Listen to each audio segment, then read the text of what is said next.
I'll get this. I need like a third hand. I think I've just come to that conclusion that I need a third hand to make sure that everything is what it is, so you can see me off the top instead of a blue screen.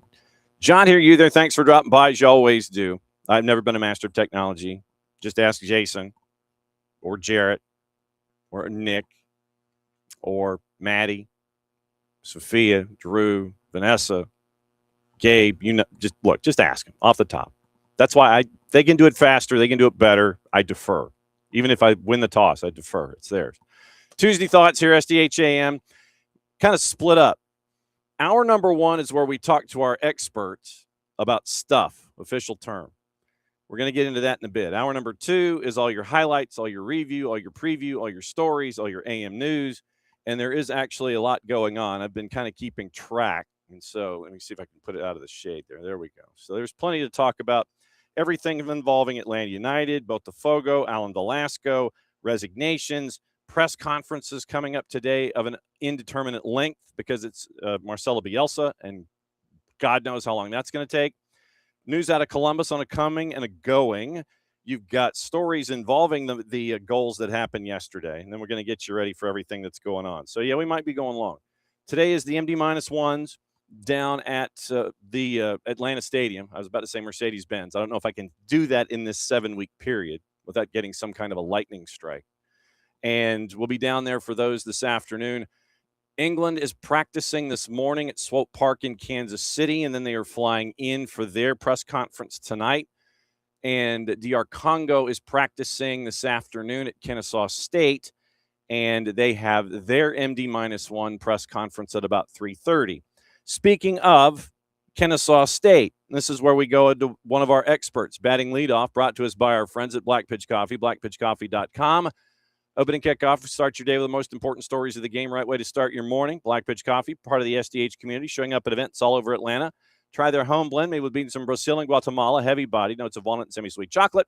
Rich world-class finish. Opening kickoff, powered by Black Pitch Coffee and blackpitchcoffee.com. And for going to Kennesaw State and finding out about Kennesaw State, we go to Kennesaw State. Strange how that works. We catch up with the man with the plan, the guy that knows anything and everything involving innovation and technology on campus.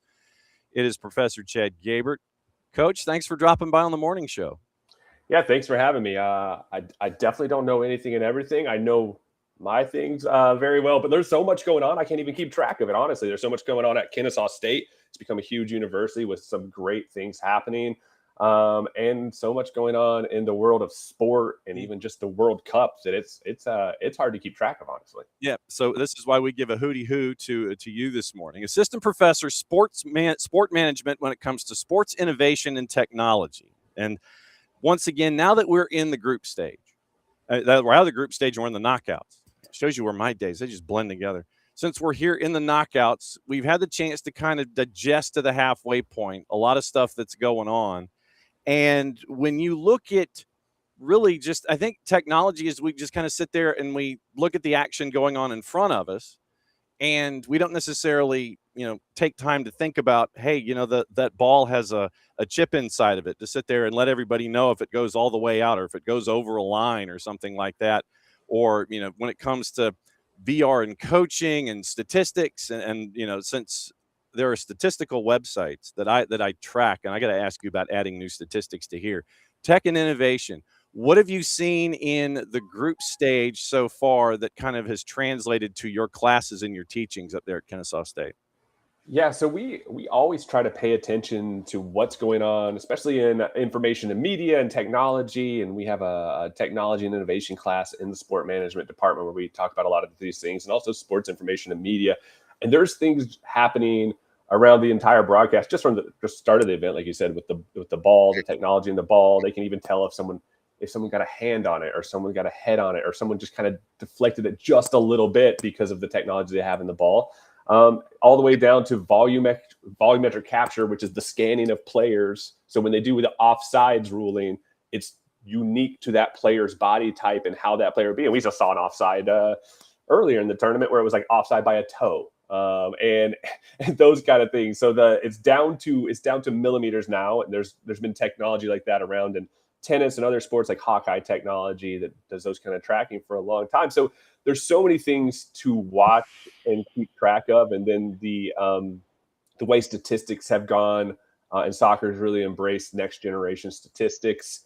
It's been quite a bit to pay attention to in this World Cup. I think it's probably the most technologically advanced World Cup from the time you set foot at the venue, if you go there, to the time you leave, or from the time you turn on your TV and start watching. You're getting like AR depictions of replays and things like that. So it really is like from start to finish, a tech infused World Cup for sure. How much note taking are you taking when you're watching broadcasts? Sit there and go, yeah, we taught this. We need to teach that. Ooh, I like that as an idea for the lesson plan. How much of this is a learning experience for you? Oh, it's constant. I tell my students that even in my classes, students will bring up something that I'm unaware of, that they're like, hey, this is happening, or this was talked about on this podcast. You just can't keep track of it all as an individual. And that's what I really like about the technology and innovation class I teach, is that it changes semester to semester. We don't have a textbook because by nature, that class changes all the time, and a textbook will be outdated the next semester.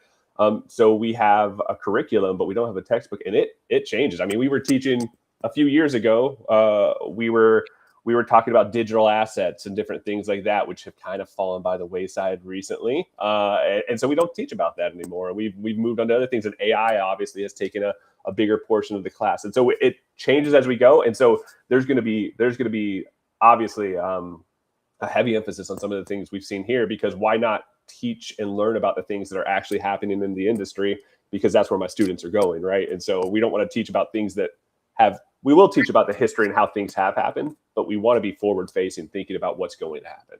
I was going to say, with the tournament showing you all these different things on the field, off the field, with the ball itself, how nimble do you have to be with lesson plans, even in a current semester? You know, if you were doing summer school, how nimble would you have to be to sit there and say, yeah, okay, student brings this topic up, yeah, we need to just kind of jam this into what we're talking about here? How nimble are you? I think that's the best thing about teaching in sport, a sport focused program like our sport management department, is that it is ever changing, and we have no lack of content. And so that's the best thing / one of the biggest challenges. We have to be really nimble. We have to take the things we've been teaching and apply them to current day things, and also be willing to say, I have professionals come and speak in my class from the technology industry. I have a friend named Andy Etches who runs a company called Rezzle, which is virtual reality soccer training. And he comes and speaks in my class. And before he talks, I tell my students, if he says anything that contradicts what I've said about this topic, we're going to go with him, and I'm going to change my stuff, because he's in the industry. He's working on the front things. And then also a friend named Daniela Burleson, who works for Atlanta United in sports information and media. And I'm like, if she says anything that contradicts what I say about sports information, we'll change what I say, because these are the people on the ground doing the thing. And I think it's really important to be nimble, like you said, and to be flexible with, like, hey, things are changing. It's not going to always be the same. And what's going to prepare our students for the future, not just for right now. So how much of your class leading into the World Cup was pregame, and you're seeing things that you were talking about the last time a particular class was taught? You sit there and it's like, okay, yeah, we're talking about this, and now you're seeing it in application. How much of your teaching last time around before the tournament was pregame to stuff that you're looking at now? Quite a bit. In my technology and innovation class that I just finished teaching this spring leading into the World Cup, was pretty heavily loaded, talking about World Cup technology, talking about soccer, which is interesting, because soccer growing up was not like my main focus or my favorite thing, but my students would probably think it is, because we talked about it so much, because I think it's pertinent for them being in the Atlanta area. This is becoming soccer central for the United States. And so why not talk about those things? But we had statistics designed around soccer, and we had conversations around the VAR review and Hawkeye technology and the ball tracking technology and things like that. We had quite a few discussions around that. And I had my students go in and break it down and tell me what they thought would be impactful, what they thought wouldn't be impactful, what's going to stay, what's going to go. And then even how they trial these things out. They don't just try it for the first time at the World Cup. You know, they find the lower leagues and they trial these technologies. And so, like, by the time it is debuted in the World Cup, even the technology in the ball or the VAR assistant things, these things have been trialed quite a few times on lower level soccer. And so they know what they're doing. You mentioned stats and interpretation, and there are times pretty much on Mondays, where when I'm reviewing matches and things like that, specifically in an Atlanta United sphere, I'll sit there and I'll talk about percentages and XG and XGOT and the alphabet soup that's attached. When it comes to your classes, have there been any stats that have been created that you're now keeping an eye on? I guess in new stats, we have the Old Testament and the New Testament. So when it comes to New Testament stats, what has it been like in your class? Have you guys come up with stuff that I need to pay attention to? This is where I'm asking you, the instructor, to help me out as a member of the media here. What stats do I need to pay attention to that you've been uncovering in your classes? Yeah, so it's interesting because there's and you're probably familiar with them. There's a company called Opta Stats Perform, who brings so many stats to soccer, where traditionally soccer has been goals, assists. It's to the lay fan has been a goals assist sport. You go into my daughters all play soccer. We walk into a grocery store. The very first thing somebody says after a game, if they're wearing a jersey, is they ask them two questions: Did you win? Did you score? That's the two questions. And one of my daughter plays center back. She'll never even cross the half line. So like she's never going to score. It's like that's a weird question, but I understand what people are doing. But the thing is now Opta and all these other professional leagues that have embraced Opta, like Bundesliga and La Liga and Premier League, have a bunch of stats that show the value of players who traditionally would not be noticed because they're not scoring the goals. And so we had a player impact rating score that took a bunch of Opta stats, combined them, and then divided them by their time on the field and things like that, and gave an overall impact score. And some of the highest players were defenders, not guys who are scoring goals or getting assists, because different things are weighted differently based on the impact of a game. And then there's one of my students did a pressure absorption rate, which was players playing the ball under pressure. And so like they can actually pull data from Stats Perform, StatCast, StatMuse about like players playing the ball under pressure. And they're pretty complicated formulas, which is nice because I'm not asking my students to be statisticians. We actually require them to use an AI program for this assignment.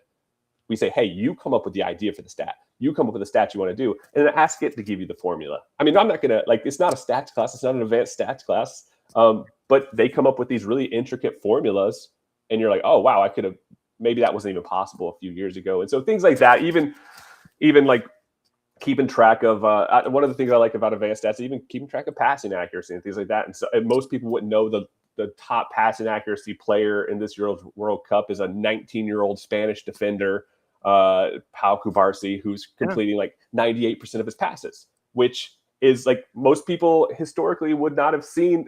They're not getting pressured a lot at the goal, so he's not making crazy saves defensively, but he's controlling the game with his passing. And so like, it's been nice to see soccer go on this stats revolution where there's those players on the pitch that can be recognized for their value at their positions relative to value at other positions, not just goals and assists. Do you talk to your daughter, the center back, about folks like Cubarsí? And it's like, hey, in the class I'm teaching, hey, we're showing this. So, just because somebody asks you wins, loss, and score, you can sit there, give them this data book that's about 3 inches thick, and then that way, when she goes to the grocery store, this is what I've been doing, kind of a thing. Do you talk to her about center backs and with the math that you guys do? We talk about all different positions and positional value. And the funny thing is she actually brought that stat to me because she's paying attention to those things too, and they're paying attention to those things. And so she brought it to me, and I was like, I looked it up. I'm like, well, that's crazy. And just the way you play different positions. And I think that's where the stats have helped, because it makes it encourages people to watch people off the ball and do different things, like player movement and where they get prepared. And it encourages people to go, oh, okay, that's how you play that position. It's not just everybody, elementary school soccer where everybody just gets in a group and chases the ball. It's like, no, it's important to hold your form here. It's important to hold your shape here. And this is why. And it's important to be scanning. And here's why. And these stats will reward a lot of that stuff because pass completion percentage is a big awareness stat, right? You have to know where you're going to go with the ball and what you're going to do with it. And so for sure, we're having those conversations in my house, but I know those conversations are happening in a lot of other places. That's why with my students, when I do that assignment at Kennesaw State, it's really interesting because they'll come up with stats I never even thought of. And I'm like, oh, they're watching this game completely differently than I am, which is good. Like, and it's normal. So I get to see a lot of different perspectives on sports that I had not thought of myself. Okay, so in addition to something like pressure absorption rate, which is something that I hadn't thought of, what others have they created that I now need to keep an eye on and figure out a way to tap into your statistical database so I can keep an eye on? Yeah, I really like the player impact rating score. So the player impact rating score, it's a field player impact rating score. It doesn't do a good job with goalies, but goalies have their own thing. And it gives different values to different actions. So like a cleared ball defensively, a cleared ball is worth like 0.6 points in this valuation because it's an action that saves under pressure, but it doesn't retain possession. Whereas a block for a defender is worth 2 points, so almost 3 times as much because it's a block only occurs when it's an attacking action that immediately threatens the goal. And so those are very rare. And then you have goals and assists that are valued much higher because those are the ways you score.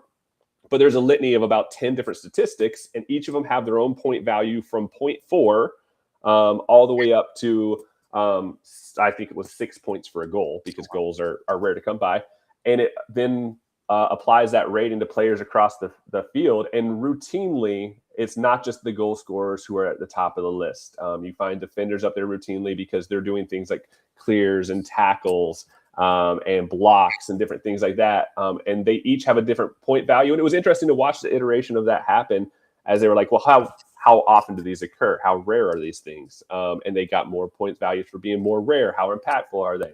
And to watch that happen, and we can definitely share that formula with you at some point too. I definitely have it. But it's interesting to see because then it gives a number to what the players have done on the field. And it was adjusted for level of play because in the youth level, there's a lot more goals. Right. So the goals are less valuable in the youth level because you'll have a game where there's 6 goals scored by one team, whereas on the professional level, goals are higher valued. So they even have it tiered for the different levels of sports. So I think that's a very interesting one because it tried to give a holistic view of player value relative to what they do on the field. Any clue off the top of your head? You mentioned Kubarsi, and see now that you've opened this door with field player impact ratings, I would imagine that the Cabo Verdean backline probably rated very high. Probably the DR Congo backline rated very high. Any clue what your top 10 in the field player impact rating? Any clue what your head? I don't have a clue off the top of my head. We haven't run it yet for the World Cup. I know. The interesting thing is your instincts are probably dead on because it very much shows you that one of the things I like about player impact rating is it shows you the flow of game. And so a team that has not as much possession, that's defending a lot, their defenders' player impact scores get pretty high because they get a lot of different activities that are logged, a lot of different things that are logged from clearances and blocks and tackles and all those kind of things. And so like you'll see in the scores, you're like, oh man, the player impact rating score for this game was really high for the defenders. Well, that means that they were probably defending quite a bit. And then you'll see like, oh, this one's super heavily weighted to the offensive players. That means that they were kind of attacking the whole time. And so you can actually see flow of game in the scores. They tend to even out over a longer period of time as you play more equal competition. You win some, you lose some. But you can definitely see on a per game basis, like the flow of game because that ball was down at this end the entire time. Okay, then what about, since you mentioned goalies, you mentioned keepers. What about keeper statistics? Do they what categories are you guys looking at there or creating when it comes to their impact? Because yesterday, when it came to the PK shootouts, it was craziness a bunch of different ways. Are you monitoring any statistics when it comes to goalkeepers at all? Yeah, the interesting thing about the shootouts is like some of the goalkeeper actions were some of the best saves were non-saves. I mean, it was misses or posts or those kind of things. Even keepers diving the complete wrong way. Which I mean, who would want to be a keeper in that situation? I told my girls I have 3 daughters when they started playing soccer. I'm like, one rule: if the coach is like, hey, anybody ever played goalkeeper or want to try goalkeeper practice? I'm like, say no, because then you'll end up in the goal and I won't be able to handle it. Because it's just a lot back there. So I have a lot of respect for them. So they keep track of a lot of different things to try to reward keepers, especially since it's different than field players. So it's a different thing. There's like, they give punches, catches, because, punches are kind of like clearances where they don't retain possession, but they are obviously a good save action. clean sheets get rewarded highly, penalties faced. Even there's a stat called pickups, which are like shots that are not threatening the goal, but the keeper comes out, picks it up. And it's just kind of trying to keep track of the amount of action the keeper takes or initiates. And then there's crosses claimed, where there's a cross that comes in and the keeper comes out and makes a play on the ball, or crosses not claimed where the keeper stays home. And they try to evaluate them on those things. I haven't personally myself come up with a rating system for those things, but those are things that Opta Stats is keeping track of. Again, it's such an interesting thing, because to me, soccer for a long time was a two stat sport. And now, even for individual positions like a keeper, they have like 10 different stats that they keep track of. And it allows for a much better idea of like who does what and how it impacts the game. And I feel like I should now just go ahead and give your classes a homework assignment, so we can be kept up to date with everything as we've gone on here in the World Cup. You see, you open like 19 different doors for me here, and it's like the notes that I was taking. I took notes while you were talking. And literally, it's like volumetric capture and next gen stats and the player impact ratings. So I took like 19 different notes while we were talking here. For those that are taking classes at Kennesaw State and they want to learn about everything that you're doing up there in sports innovation and technology, how can someone take your classes? What classes are we talking about? How can they enroll, or how can we look from afar and just get smart when it comes to everything that your students are creating here? Yeah, so my classes, I teach sport technology and innovation every semester now. When I actually came to Kennesaw State, it's a class that I created and started. And we have some really good people on the faculty that can also teach that class. We're really lucky with our sport management faculty, a lot of very future-facing, technology-driven people on our faculty. And so we've actually brought that into our core curriculum. They actually think it's so important, which is really important for our core curriculum for sport management. And so that class in sports information and media, I also think is by nature pretty technology focused, because that's what you're doing. And so how much technology is involved and how much is changing. Even the viewer experience, we might already be there, but we're not far from choose your own adventure. As far as like, you watch a game, I'm going to choose my announcers, I'm going to choose my broadcast angle, I'm going to choose and that was insane to think about just a few years ago. And so watching even that change technologically. So those classes are every semester, and we try to talk about these. That's why I have industry professionals come in. That's why we try to talk about these things. And I'll even, when Daniela comes in, or when Andy comes in and talks, I'll even ask them about assignments. I'm like, is there an assignment that would make sense, that would help you all out, but also would make sense of like things you're trying to measure, things you're trying to keep track of? Because I have a really unique opportunity to work with people between the ages of basically 18 and 25, which is an interesting demographic for sports, as you know, because they're trying to capture that demographic to make them into sport fans. And so I have a captive audience with them that I get to talk and hear their ideas, and I'll do assignments and they'll bring stuff up I've never heard about. And it's my job to know these things. And so it's great for me, because I get to learn about a lot of extra things too, because I'm only one person, and they bring a various experiences. And also they're tuned into things and channels that I'm not, by age and experience level, not even paying attention to. And they're like, oh, there's this. I'm like, oh, well, I better learn about that.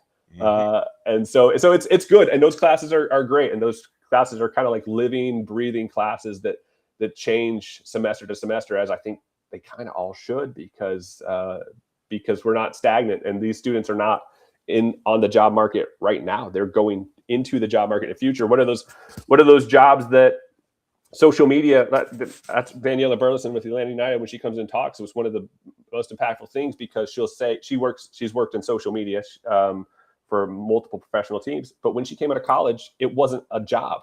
It was literally interns running accounts, which is, everybody jokes about it now, but it literally was the thing, and it wasn't a job. And so what are those things in the future for my students that are not a job right now that will be a job, and the technology is going to make sense? So we try to focus on those things too. Very, very cool. Chad Goebert, part of the Kennesaw State milieu, sports innovation and technology, assistant professor, sport management. Thanks for coming by this morning and getting me smart and making me now want to have every single possible statistic that you guys put together in one place where I can stare at it. And then the O would not stand for Opta necessarily. It would stand for OWL. Thanks, as always, for dropping by and educating me. And I need your stats on a sheet, man. I need to find out what player impact ratings looking like. I can't thank you enough for dropping by. Yeah, we'll be in touch for sure. I'll keep you updated on all those things. Thanks for having me. Anytime. be good. There goes Chad. He's going to get properly hydrated with his daughters that all play soccer. And that was cool. See, because now I got to find out about player impact ratings, pressure absorption rate, especially in PKs, passing accuracy, volumetric capture, all these things. VR soccer training, all these new stats have been designed and everything that the balls can figure out where they're going and what they're doing. Okay, bottom of the hour. And we're catching up with Kacey D a little early because she is in high demand. The one thing that I forgot to do coming into your appearance this week, I forgot to pull the segment from CBS Saturday Morning where you were in New York City and you were doing the car wash. You were going to games, you were doing media, you were all over all the networks. Hopefully someone was there to make sure that your schedule was straight. You were all over the place this past weekend. Major League Soccer took care of me. They escorted me around, made sure I didn't go to the wrong place. So they were great when I was in New York. It's a little bit of personal trip, added on some media, which was fun, and had a great time. And busting out the denim. See, now you're busting out the denim jersey. I see now. Oh, a day early, but I got it. I love that look. I love the denim because when it came out in '94, I got the whole thing. I got the jacket, I got the jersey, I got the whole line of the '94 clothing. And people seem to just, for whatever reason, they don't dig that jersey that you're wearing this morning. I thought it was one of the coolest things ever. I absolutely love it. It was actually hilarious. When I got to New York, I knew I was going to go watch the USA game out with Heather. And we both get ready to come down. And we're both in our jerseys. And we're wearing the same exact jersey. So I guess the ex-players like it. We like the throwback. So that's what we went with. And considering that I am a throwback and a retro, I'm the living example of retro. So yeah, I'm like the host, the TV host in black and white television. That would be me. Sorry, I tried to get a joke in before you were properly hydrating because I didn't want to spit take on camera unless you really wanted to do that. That would make for some good video, but it would, and it would go viral, and we'd put it on social, and then you would sit there and it's like, yeah, I did that, and you're sitting there going, yeah, I'm charging them to fix my computer now too, considering that exactly spit on the lens. Yesterday, when it came to, now that we are in the knockouts, I guess we can go back to Canada and start things out because Canada got to start things when it came to the knockouts. Canada gets a win, big win for them. You figured that South Africa was going to kind of turn this into a grinder, especially in the last 15 minutes. But then you end up with a moment from Stephen A. Eustachio, and from just outside the top of the box, Canada advances to the round of 16. And I thought that this was something cool that Jesse Marsh said. And I have friends in Canada, and they're going to like me for this. When Jesse talked to them after the match and referred to them as heroes, I thought that was incredibly appropriate because, and we got into this discussion yesterday, it's like, okay, now that Canada's on this run, it's what you do with it after you're done. There's a lot of responsibility now that is attached, but you've done something now that you've never done before. And you're going to have a lot of folks looking up to you and want to get into the sport. So it was a big moment for Canada yesterday, and now there's added responsibility off the field going forward. Huge moment for Canada, and was really happy to see their success and how much it's just grown in the past years. I do believe that it was incredibly appropriate for him to say that at that moment. And there's those moments where you feel like it's big for your country. And I can only imagine what that felt like for them as the players, the staff, the entire country watching. I also think it's really important for soccer in this part of the world to have Canada do well, Mexico do well, the United States do well. It's not just the United States hosting this World Cup. Yeah. It's the three of us. And being in this part of the world and continuing to grow the game is important.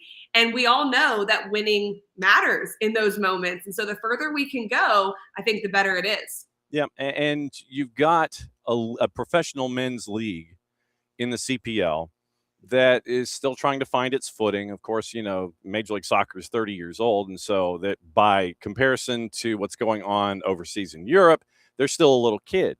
And the CPL is a handful of years old. They're still trying to find their footing.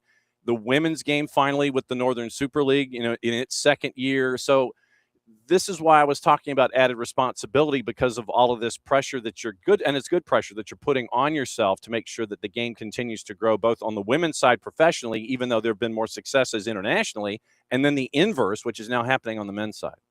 The entire ecosystem growing is critical. And what I mean by that is it not only helps in Canada and for young players to see that there's a pathway in their own country, it also keeps all of us honest in this area as well. The MLS continuing to grow, the United States national teams needing to be better and better when the countries around them are getting better and growing. So there's a positive effect all around. Rivalries are good. And I think competition is good. And so seeing those types of things continue to get better will only make the entire area better. Yesterday, matches took a little longer than normal on a couple of fronts. And we're going to have those highlights coming up in hour number 2. When it came to shootouts, when you were playing, when coach came to you, were you one that would volunteer to the coaches like, yeah, I'm in, or would you wait to be asked? How were you when it came What to? do you think? What would you guess? Oh, I figured you want to jump into the coach's face, and it's like, yeah, put me in the lineup. I'm gassed up, ready to go. I always took penalty kicks, and I was usually the last penalty kick taker. So I loved them. Absolutely loved them. Okay, so that doesn't surprise me one bit. So you're there in the 5th. You're waiting, and you're probably cursing the planet if somebody missed, 2 folks in front of you miss because you don't get your opportunity. That's true. Go if you could. I guess this is where you kind of put your player/coach hat on when it comes to PKs. When you were a coach and trying to figure out PKs, were you looking at folks in the eye? Were you looking at folks who were backing off, engaging who, or did you kind of have an idea going into your matches who you were going to pick? I picked my spot and I hit it there. That was my entire routine. I did not play any games. I did not make eye contact. I was very routine based when it came to my penalty kick. I always felt that what my responsibility was, besides scoring, was calming my nerves as much as possible. So the way I knew I could do that was to go back to my preparation and to go to my technique and to be able to trust in that piece. And so I always went pretty much the massive amount of time to one side. I remember some coaches at one point saying, you've got to switch it up once or twice just to have the goalkeeper guess. And mind you, this is 15 years ago or more that this was happening. So not all the statistics were there, and things had changed a little bit. But I still go back to the fact that if you pick your spot, you're 12 yards out, more likely than not, if you hit it well, you should score. We saw yesterday a couple of pull hooks from right-handed. I'm going to say right-handed shooters, but right-footed shooters. I'm thinking hockey. So you had a couple of right-footed shooters pull hook to the near post, or to the as we're watching the post to the left, and when you have something like that happen, I mean, you're processing about 19 different things in your head, but it also looks like when you're planting, it's like the left foot kind of plants and then it goes into the ground at almost like a 45-degree angle, and that causes some stuff. When you were looking at the mechanics yesterday of some of the PKs, what was running through your mind about those guys going through PKs?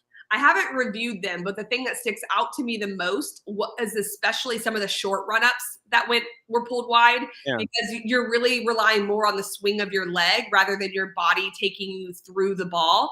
And so there is still a little bit of that mind game of I'm going to look like I'm opening up and then I'm going to come across it. And if you hit it at an angle that's not right, you're going to pull it. And that's where those nerves come in, and your mechanics can be off just a little bit. So there's fine margins there where your plant foot goes, where you make impact with the ball. Those short run-ups always make me nervous because you're generating power only through a swing of the leg rather than your entire body. And I think that happened a couple times we saw. So then along those lines, when you see a player airmail it, and it's not a pull hook, it's not off the post, hit the post, whatever, but it goes up and over the crossbar. Is it as simple as saying, okay, the body was not in a straight line, they were leaning back, and the contact was already being made, and you're swinging through already, and you're already on an upswing as that ball is climbing, and it has no choice but to go over the crossbar? A huge portion of it is just the leaning back on the ball while you're trying to generate power. I have a time in my career where I had to take 2 penalties in a game, one in game, one in a penalty shootout. And I scored in game. Mhm. We go to the penalty shootout. I'm the 5th kicker, and I have to score for us to continue on to sudden death. We were down a penalty in the last phase, and I wanted to go to the same spot. But of course, what's going on in your head is, do they think I'm going to the same spot? Do they think I'm going to switch it up? All this is kind of going in your head, and I'm sure it's going in the goalkeeper's head as well. So inevitably, I think I need to get more power on this, because if the goalkeeper guesses correctly, I need more power to get by her quicker. So long story short, I did make it, but it sailed up on me because I was trying to get power. And so I came through it harder. I didn't have as good of technique, and she got a finger to it. Thank goodness I had power, but it went really high, and it didn't go high on purpose. That was not my goal, was to go high. So my point is that when you're a little bit nervous, or you switch it up, or you kind of go for power sometimes, but still placement, your body can mess you up a little bit and start to sail that ball. How is your bracket, by the way? I kind of am going game by game. I haven't done like a full thing by any means, but I yesterday, in all transparency, I predicted a tie with Netherlands-Morocco, but I thought Morocco would go through. I thought Japan was going to give Brazil everything, and Brazil went through. And so Morocco proved me wrong. They beat the Netherlands. And then what was the middle game? Oh, no, no one predicted Paraguay. Come on. Yeah, really? Definitely didn't see that. I wasn't sold on Germany. I saw their send-off game for the U.S. I went to the Ecuador-Germany game. So I wasn't sold on them, but I definitely thought they would win this first one. All right. So is it something so let's go back and look at Germany for a second. You weren't sold on them with the U.S. They play Sebastian Becasese and Ecuador, and it looked like Becasese wanted to press them out of the building at points, and it was forcing decisions that Germany didn't feel all that comfortable in. And then with Paraguay, you were shorthanded, and you didn't have Alderete at the back, and Alfaro had to do things a little differently, and it looked like Germany was having problems trying to figure out what Alfaro was doing with the new pieces he had to bring in out of necessity. When you saw Germany against Ecuador and when you saw them against the U.S., what sold you that they weren't at 100%? I saw both of those games in person, and I was lucky enough to go to both. And what I thought about Germany was exactly what I saw yesterday. They look good. They look well-oiled. They keep possession.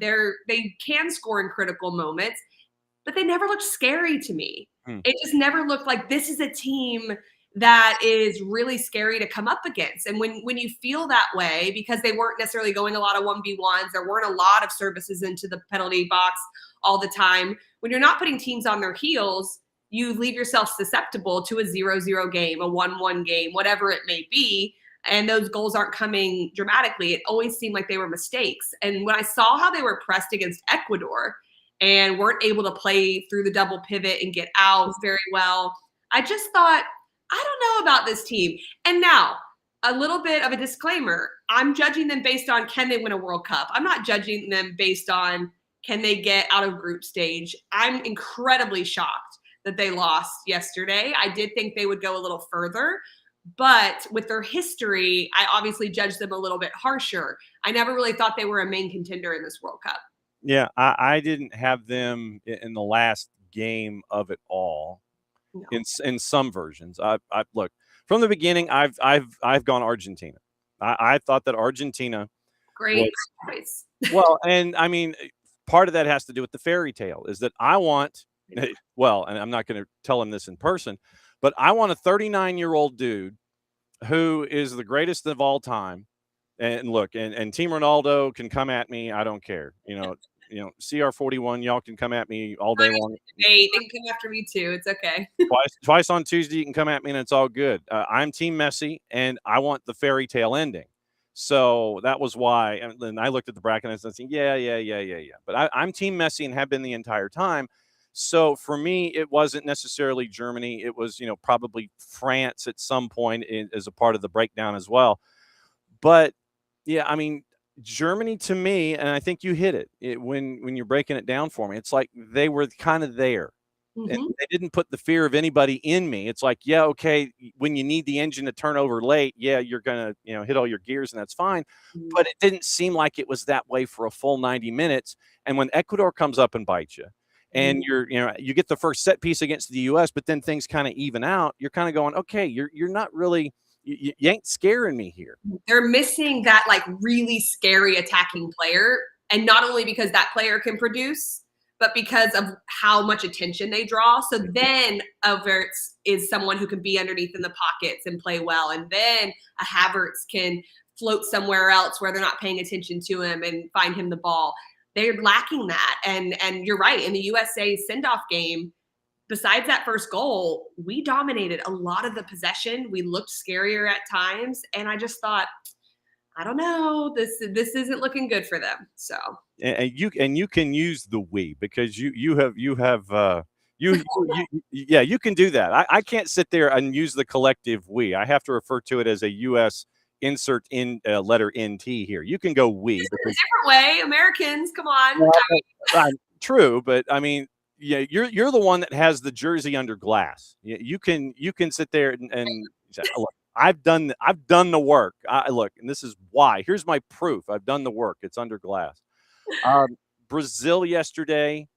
I had Japan as one of my dark horses, and they showed for 89 minutes why. Yes.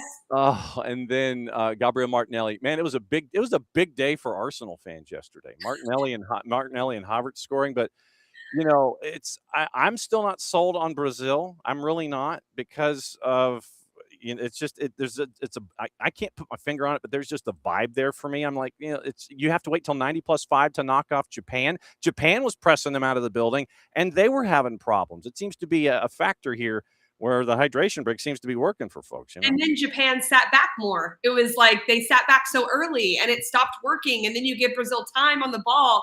That was where I think Japan went wrong. I agree with you. I was talking with someone last week on one of the media things, and I said, I want to say Japan's going to win that game. I still think Brazil's going to pull it out, but like I might pull for Japan on this one. And I think if that tactical switch hadn't happened, I don't know what would have occurred in that game. The one thing that Brazil has going for them is an X factor player. I've talked about it a lot with the Vinny Jr., who I feel like Brazil could be playing like terrible and he could pull a goal out of nowhere. Mm-hmm. And you need players like that as you go through the World Cup. And he didn't do it in this game. Obviously, Casemiro stepped up, but it wasn't convincing. I do feel like they're way more dangerous than like a Germany, though. Like they can figure out moments more. I never felt like that moment was coming with Germany, but with Brazil, I always am on the edge, like because I kind of wanted Japan to win a little bit, and I was like, oh no, what's happening? They're gonna pull something out, and they finally did. Yeah, this Casemiro guy, he's a good economical pickup for Inter Miami. They didn't have to spend a whole lot of money to bring him in after the World Cup, so that's them using their financial wherewithal to make sure that they can bring in this budgeted player in Casemiro, where they're not having to break the bank. U.S. and Bosnia Herzegovina. I have focused on Edin Dzeko for Bosnia and Herzegovina. When you're 7 feet 2 inches tall and you can get inside the 6 and cause problems, I think that if it's going to be anything for Bosnia and Herzegovina, I think it's going to be set pieces and corners and causing these kinds of problems defensively for the U.S. In your cursory research, even though we're not there yet, what have you thought about this particular matchup heading into the midweek? I'm obviously there in spirit already, so we can go there. Yeah. I agree with you that the corner kicks, the set pieces, those opportunities could be the great equalizer for a Bosnia and Herzegovina. Mm-hmm. They're going to be looking for those moments just with the player profiles they have, the services. One thing that the U.S. was able to do a lot in that Australia game was defend the box. And so I felt much better after watching that game with a lot of crosses coming in. man-for-man marking. I worry about the second chance opportunities that Bosnia and Herzegovina can provide. They've gotten some off of that with some great finishes, so that recycling of play after set pieces. The big question I have for Bosnia and Herzegovina is, how are they going to defend us? We've seen a 4-4-2 block. We've seen a back five. We've seen them sit in. We've also seen moments to press. And our back line at times has gotten caught trying to play out of the back. And so I do think there will be moments that they try to press. All that to say, I think the United States has more than enough to be able to win this game. But the first 15 minutes is huge. And how they come out, how we step in press, and not focusing too much on the opposition in this game. I think if they focus too much on the opposition, it'll take us out of our game plan and what's worked well so far. And then you know this because you have a jersey under glass that you need to put up on a wall someplace. You know, how much pressure is there playing for your country, and how do you not let it overcome you in a game state? There's a lot of pressure, and there's a lot of history, things like that, different types of legacy, depending if you're with the men, the women, whoever, whatever country you're with. And just knowing how important putting on the crest is, no one takes that for granted. So it's there.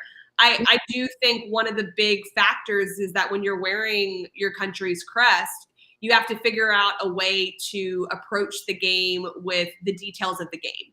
Otherwise, it can be too overwhelming. So what are we looking to do? What are we focused on? And also leaning on your preparation. And that's where a staff comes in, a manager comes in, of reminding you, here's what we've done, here's why we're here, and taking all that extra pressure out. And instead of you seeing it as pressure, using like the crowd and the noise to galvanize you, because we have that advantage. When you're in a national team setting and you're not playing and you're just kind of hanging out, like, you know, you and Heyo are hanging out, you know, watching soaps or whatever, you know, you're watching General Hospital and you're not out there in practice. Have there ever been times where you just kind of talk about the moment itself and, man, this is a lot of responsibility? Do you ever get into those deep conversations when you're far away from microphones and you're not at practice? It can happen. I would say the closer it gets to a game, it doesn't happen at all, because you are trying to manage your mindset. Yeah. When you get to the highest level, the separation of players making teams, the separation of teams winning championships, winning World Cups is psychological.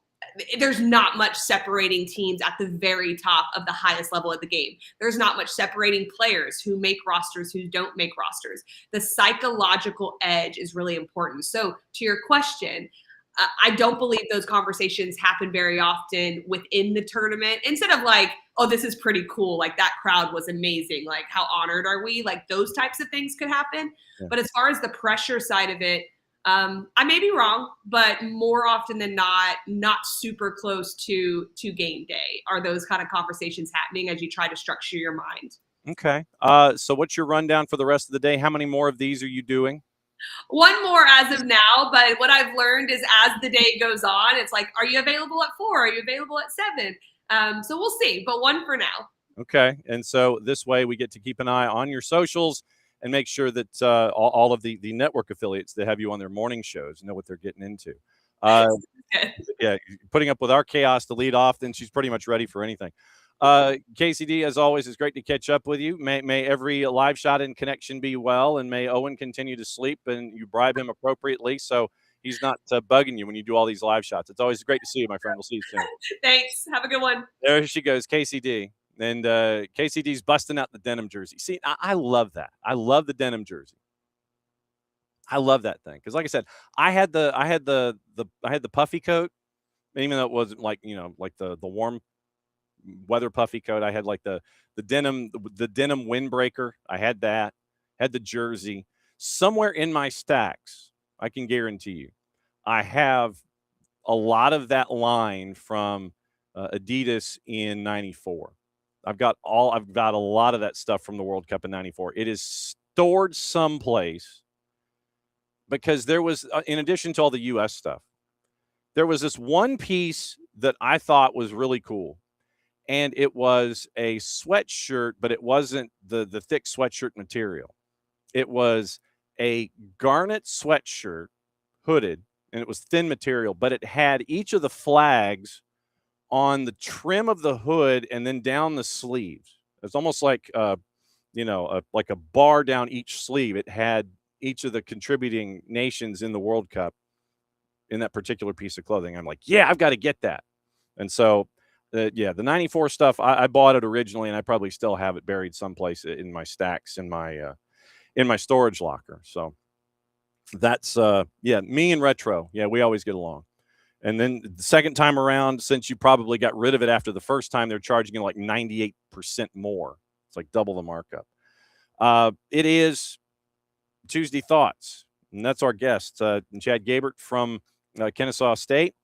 And for him, it was an opportunity to catch up on us on sports innovation and technology in his class, assistant professor of sport management up at KSU. So hooty you and all yours.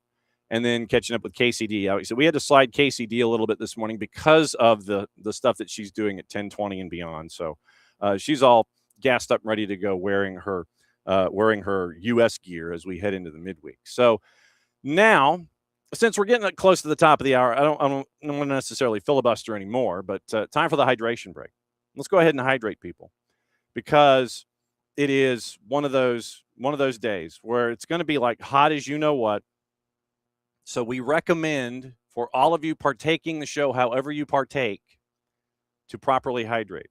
Our hydration break is always brought to us by our friends at local Vine Beer, Wine, and Liquor stores.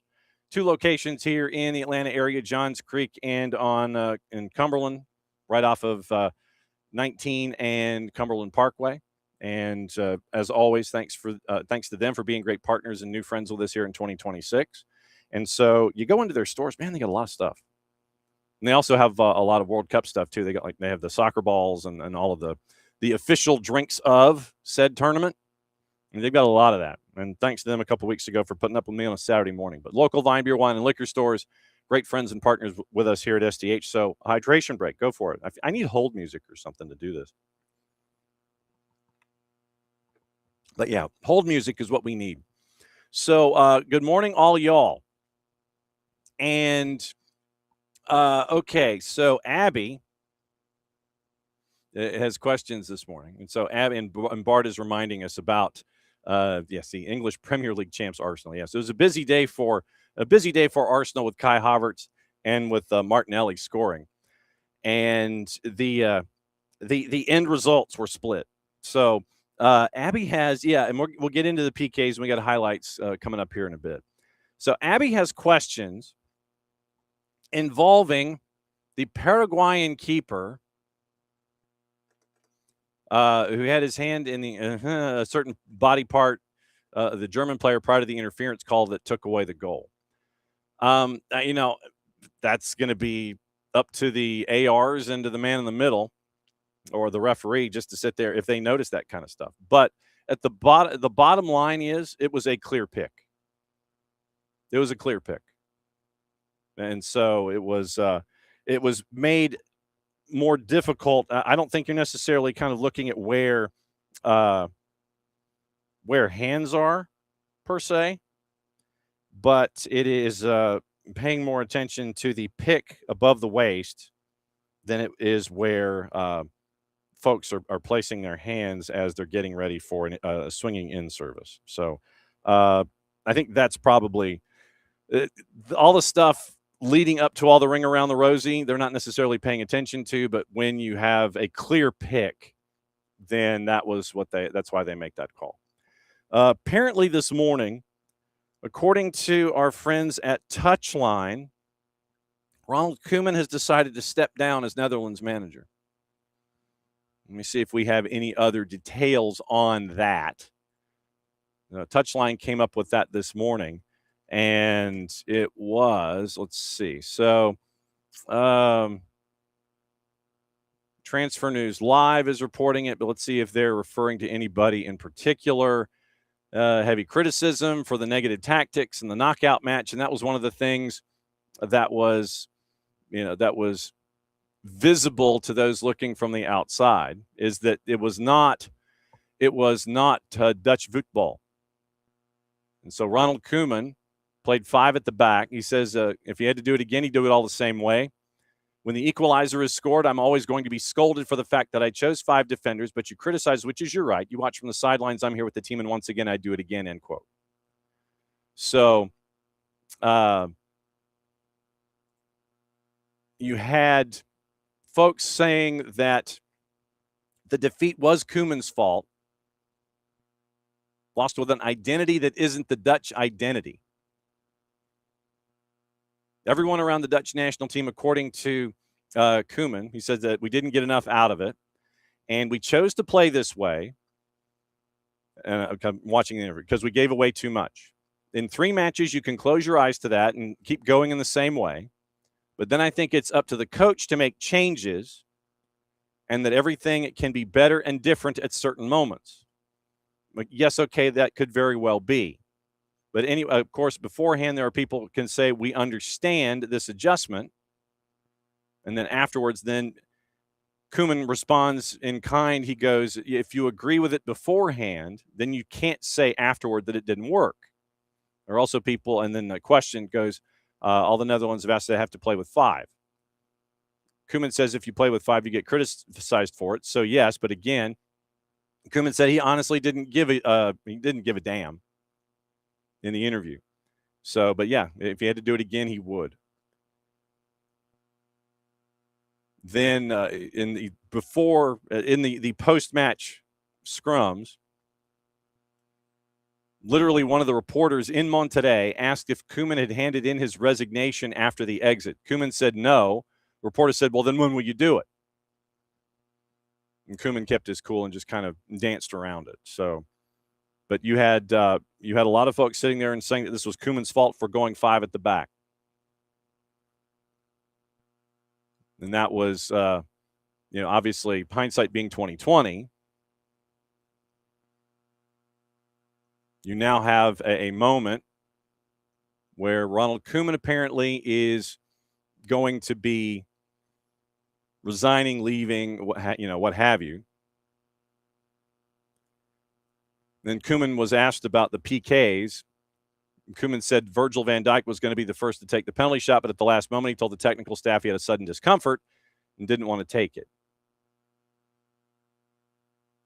And so Mundo Deportivo this morning, or after the match, checking the time when it was posted. So it was, it was posted, let's see, CEST. I'm trying to do math. So I think it was within the last half hour.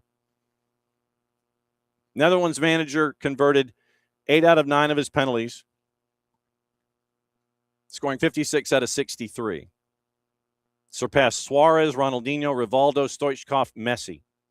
Koeman set a La Liga record, converting 25 consecutive penalties without a miss.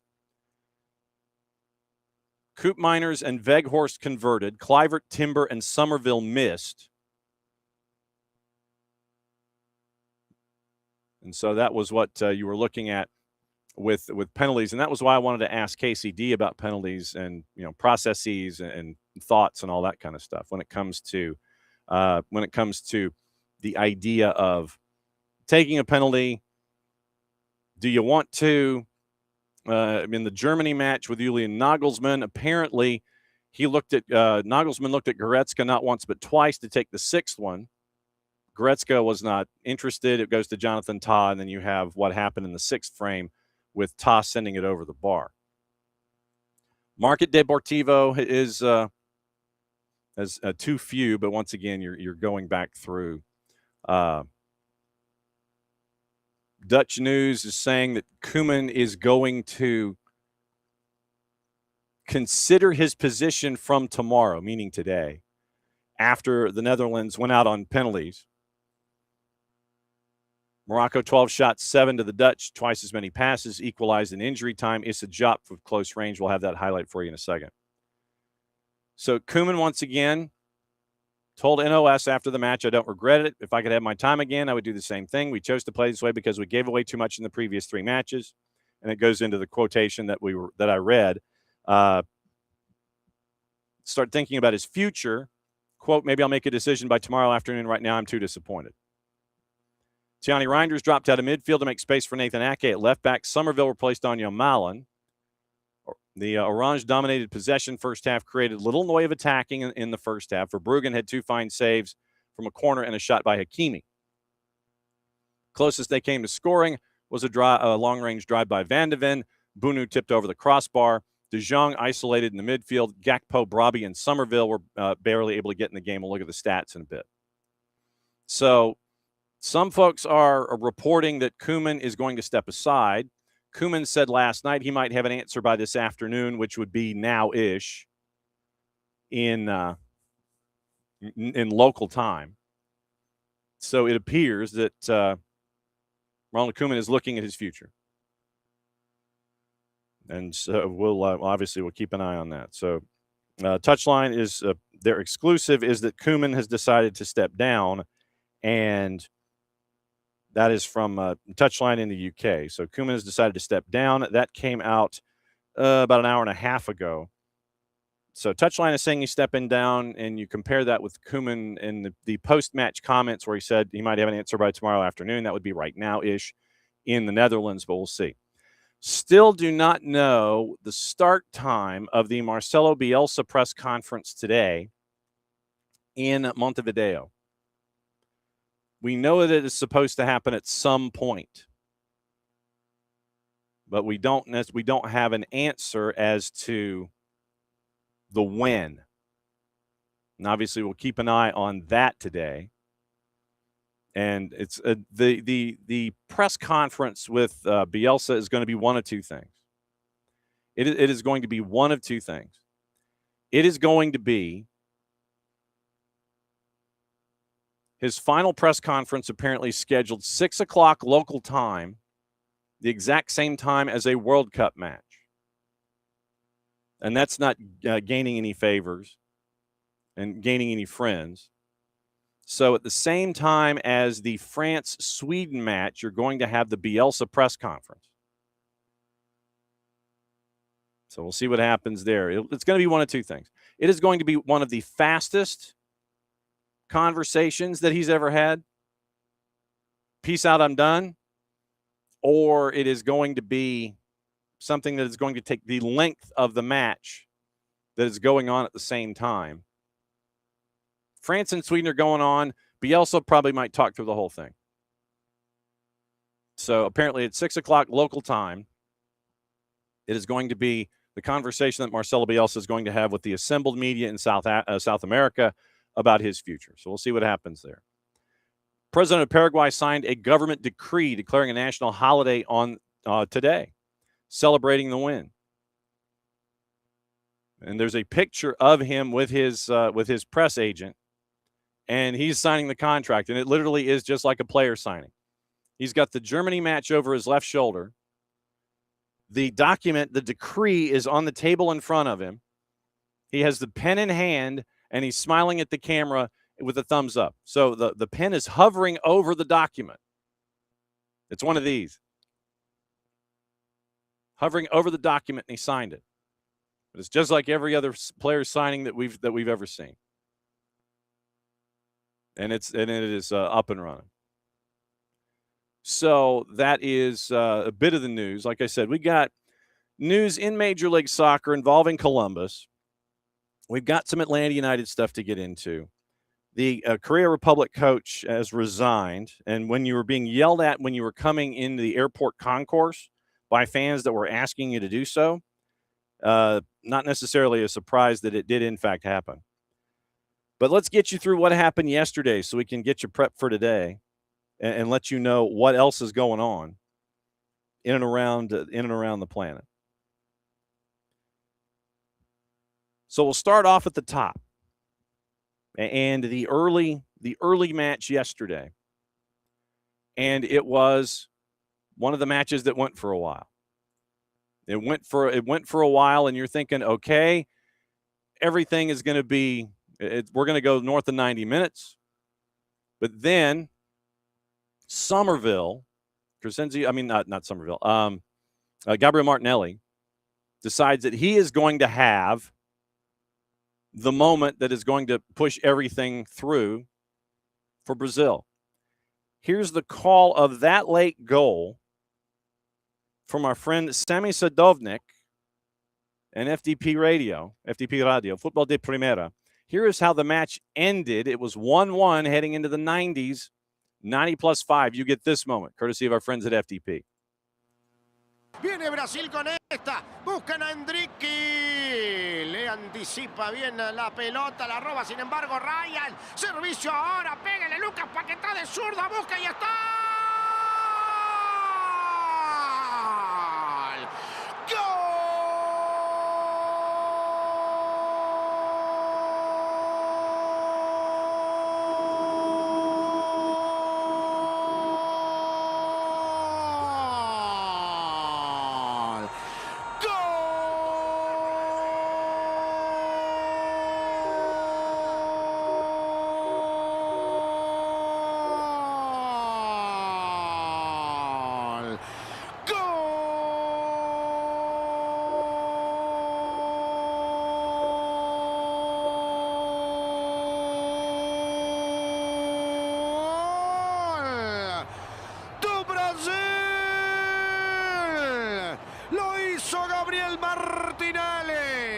Camiseta número 22. Estaban casi cocinando la feijoada de la prórroga, pero el último minuto tiene también 60 segundos y este es Brasil. Por eso son pentacampeones del mundo. Por eso tienen 5 estrellas en el escudo de la SDH. Gabriel Martinelli marca el tanto de la victoria. Está ganando Brasil, que se está matriculando en los octavos de final de la Copa del Mundo.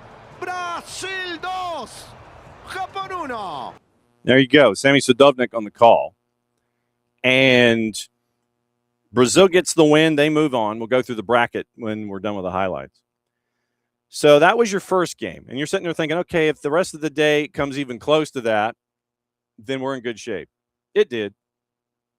Match number 2 in Foxborough. And this is one that went north of 90 minutes. You end up with Germany and Paraguay going for a while. Boy, did they go for a while. And so you end up with this one, and we're going to go once again to our friends at FDP. Diego Pesolano. It goes 90. It goes 105. It goes 120. And when you thought in the PKs that Paraguay had it locked down, Manuel Neuer comes up big. Then you go to the 6th, and we mentioned what happened in the 6th. Top of the 6th, Jonathan Tah sends it over the bar. And that's why I wanted to ask Kacey about, logistics and body position and all that kind of stuff. What we're looking at in these moments. Then you go to the bottom of the 6th, and it's a chance for Canale to send Paraguay through. We know what happened. Here's how Diego Pesolano called it once again on FDP.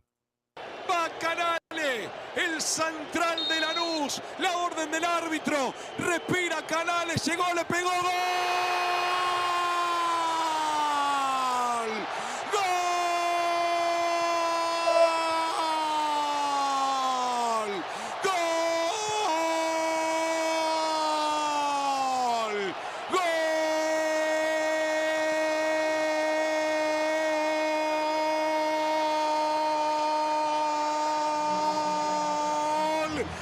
Paraguay por los canales del fútbol, gana Paraguay por los canales del penal, gana Paraguay por los canales del mundial, se va a casa Alemania. El seleccionado, 4 veces campeón del mundo, sucumbió ante la Alemania de Gustavo Alfaro, que hizo los deberes, lo llevó a los penales y Paraguay, el que no era favorito, Paraguay le dice al mundo, adiós Alemania, nosotros seguimos adelante en Estados Unidos en 2026, seguimos adelante en México en 2026, seguimos adelante en Canadá 2026. En definitiva, somos nosotros los que seguimos en el Mundial. Diego Pesolano, slightly excited. Adios, Alemania. For Germany, it was their first World Cup elimination via a penalty shootout, winning their previous 4. Only their second shootout miss in a major tournament after losing the Euro 50 years ago. And the player that sends you through for Paraguay, in addition to what we saw from Orlando Gil in net, and Orlando Gil has apparently not been paid in 6 months at San Lorenzo. Somebody sign that man up right now, and San Lorenzo is probably going to make a payday. So, Canale, by the way, 29 years old, he plays at Lanús. And he only had, coming into this match, a handful of minutes, period, in the national team. And he only had a couple of appearances, a couple of minutes. And honestly, there was a little bit of thought, would Canale even be a part of the active roster pretty much? He's only had 5 international appearances for Paraguay. The 5th one was yesterday. 5 appearances, 1 goal. But in his time at Lanús, he was able to take Lanús to a title. They win the Copa Sudamericana in 25. They win the Recopa in 26. So at 29 years old, you're sitting there thinking, well, is the guy going to get a shot? He was added to the roster. At center back, he helped Lanús to a title. We mentioned that once again, because you don't have Alderete available to you if you're Gustavo Alfaro, you got to figure out what to do at the back. You bring in Jose Canale for his 5th cap, period.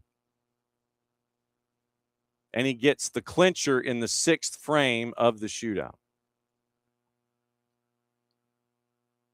6th frame. And so you now have someone else who has been added to the stacks of lore when it comes to, Mark Lemke of the Braves. We always talk about Mr. October, talk about, player X, player Y, who they are this time of year, whatever. You now get to add Jose Canale, a 29-year-old center back, and Orlando Gil, a keeper not getting paid for all of this. You had all of that happening.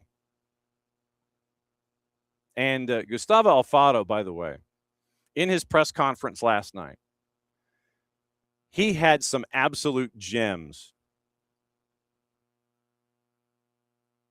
He talked about Canale. He says, because with Alderete, you can't ignore the importance he has within the team. And today Canale played a match as if he had 100 caps with the national team, played against Germany, marking the most difficult forwards on the planet. And then the ones who came on kept getting taller. It seemed like, every replacement was taller. We had to mark them between 2 of us, one in front of the other, with Polito one in front of the other, because what they were trying was tremendous, looking for it every way with all the variants they have. Alfaro did mention, he did mention temperature. He says, because they achieved an epic victory. So one is very happy for all those we love, for all those who helped us, for all those who always supported the national team, for the whole country that is celebrating today. Now, Alfaro did mention it at the national holiday. He said, so let the people enjoy it. Let all of Paraguay enjoy it. As we always say, we can play well, average, or badly. We can make mistakes. We can have successes. We can have 1,000 flaws. But we have a heart that never gives up, and that's what keeps us alive. We were just talking in the locker room. Have humility, have patience, because we're only allowed to enjoy for 2 hours. Because after that, we have to rest, because on Saturday we play again. Tomorrow we travel to Philadelphia. Honestly, didn't even know where we'd have to go because I don't look. I always say football is the present. So they tell me, Coach, you really don't plan anything. For me, nothing else exists. For me, the only thing that exists is the present, and for me, nothing existed after Germany. As I always told you the other day, when we played against Australia, winning the third match is earning credit to play the fourth. And hopefully winning the fourth gives us credit to play the fifth. And hopefully we keep going. What I am clear about is that the heart of these players doesn't give up, because we had in front of us a national team with a lot of history. 4 stars, a team accustomed to playing this kind of stage, the big teams. Spanish journalist just asked me about Spain. I say, when the greats are warming up their engines, you better catch them in the group stage. Because when they warm up their engines and accelerate and march at a firm pace, well, Germany is a giant. So they could have easily have run us over. But we resisted on firm feet, and that's what allowed us to do it. Enjoy it. Keep helping us, because this is a reality we build together. Beyond having differences of opinion, which is valid, I'm a person who values differences of opinion a lot. I'm very stubborn, a stubborn Gallego, because I argue until they show me I'm wrong, and if I'm wrong, I change. I don't die with mine. I live with mine. To live is to change. Because when one dies, they put you inside a hole and fill you with dirt. So I want to live, and if I have to change to keep living, I'm going to change to keep living. In that sense, that's what I value. I say that dissent makes us grow, and it's very good that it's that way. I want to dedicate it to my family. I was just with them. My wife, my 2 daughters, my granddaughter, my sons-in-law. I have a son-in-law who's French, as I told you the other day. We've already got him hooked. He speaks more Guarani than I do. And I already have him with the jersey on. So if on Saturday it ends up being France, although France still has to play Sweden, he knows who he has to root for. But really, it's about enjoying this. Enjoying it is a tiny space. And then he was asked about response from the players. The only way to make Paraguay grow is to agree. And that doesn't mean you can't criticize. But I've told you 1,000 times, you can't always be in a new beginning. It seems to me Paraguay is very used to immediacy.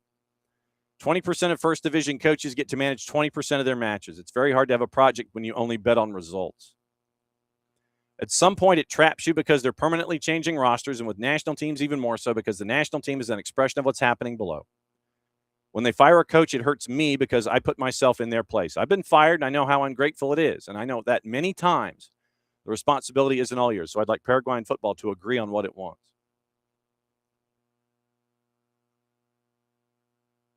Then there was one other part of this that I wanted to discuss, that Alfaro, and like I said, when Alfaro is on a roll, absolutely he's on a roll.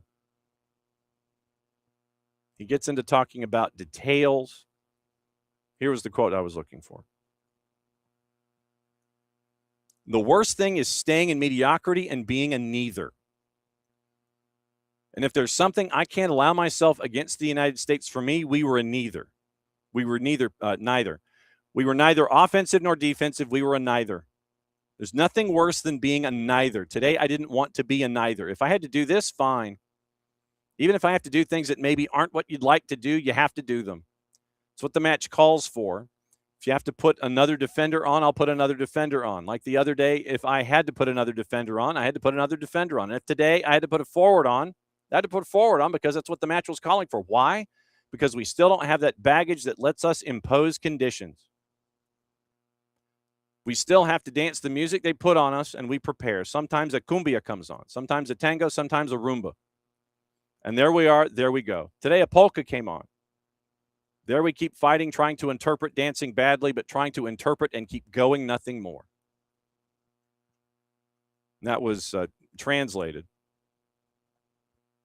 from his press conference last night.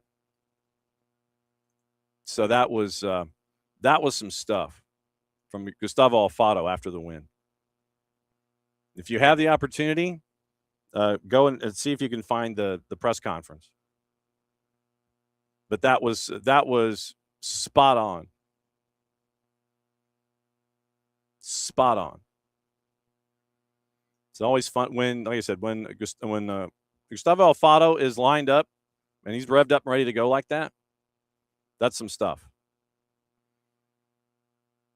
Yahoo quoting him saying, "I want all of Paraguay to enjoy this. We may have our defects, but we have a heart that never gives up, and that's what keeps us alive," end quote. So that was Gustavo Alfaro last night. A 29-year-old center back with only in his 5th cap ever. Helped Lanús to 2 titles. sends them into the next round of the round of 16 with a PK in the 6th round. Sudden death PKs. So you get that from Canale yesterday, and they make their way through. Speaking of which, since we played the FTP version, let me see if I can find the other. Let me see if I can find the. Did I load the other? Yeah. Okay. So here's the other version from our friends at Telemundo Deportes and how they called it in Foxborough yesterday. Marca Canale, Paraguay está en octavos. Si tapa Neuer, o la abuela, seguimos. Viene Canale. ¡Gol! Paraguay se clasifica. Paraguay se clasifica a los octavos de final de la Copa del Mundo 2026. Paraguay hizo el milagro. Paraguay aguantó hasta el final. Paraguay forzó los penales y Paraguay está clasificado a los octavos de final, eliminando al tetracampeón del mundo, Alemania. Paraguay hace historia. Paraguay espera por Francia, por Suecia. Y Paraguay que lo ha merecido, porque Paraguay sobrevivió en la segunda jornada.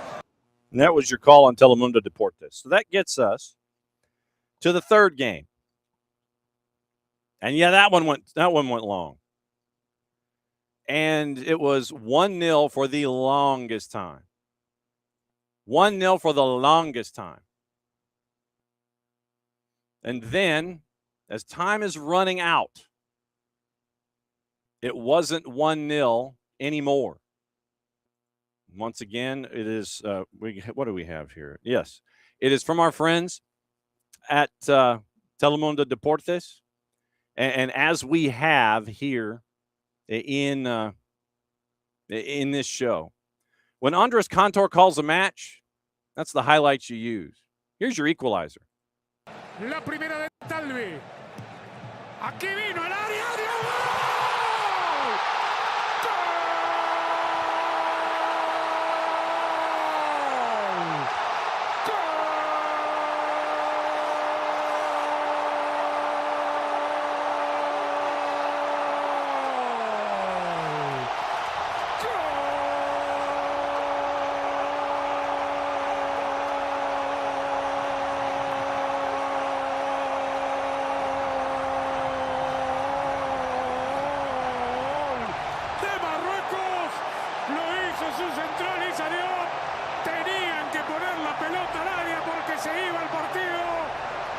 Centro de Talvi, apareció como 9 el central y veremos cuánto más jugamos a partir de ahora.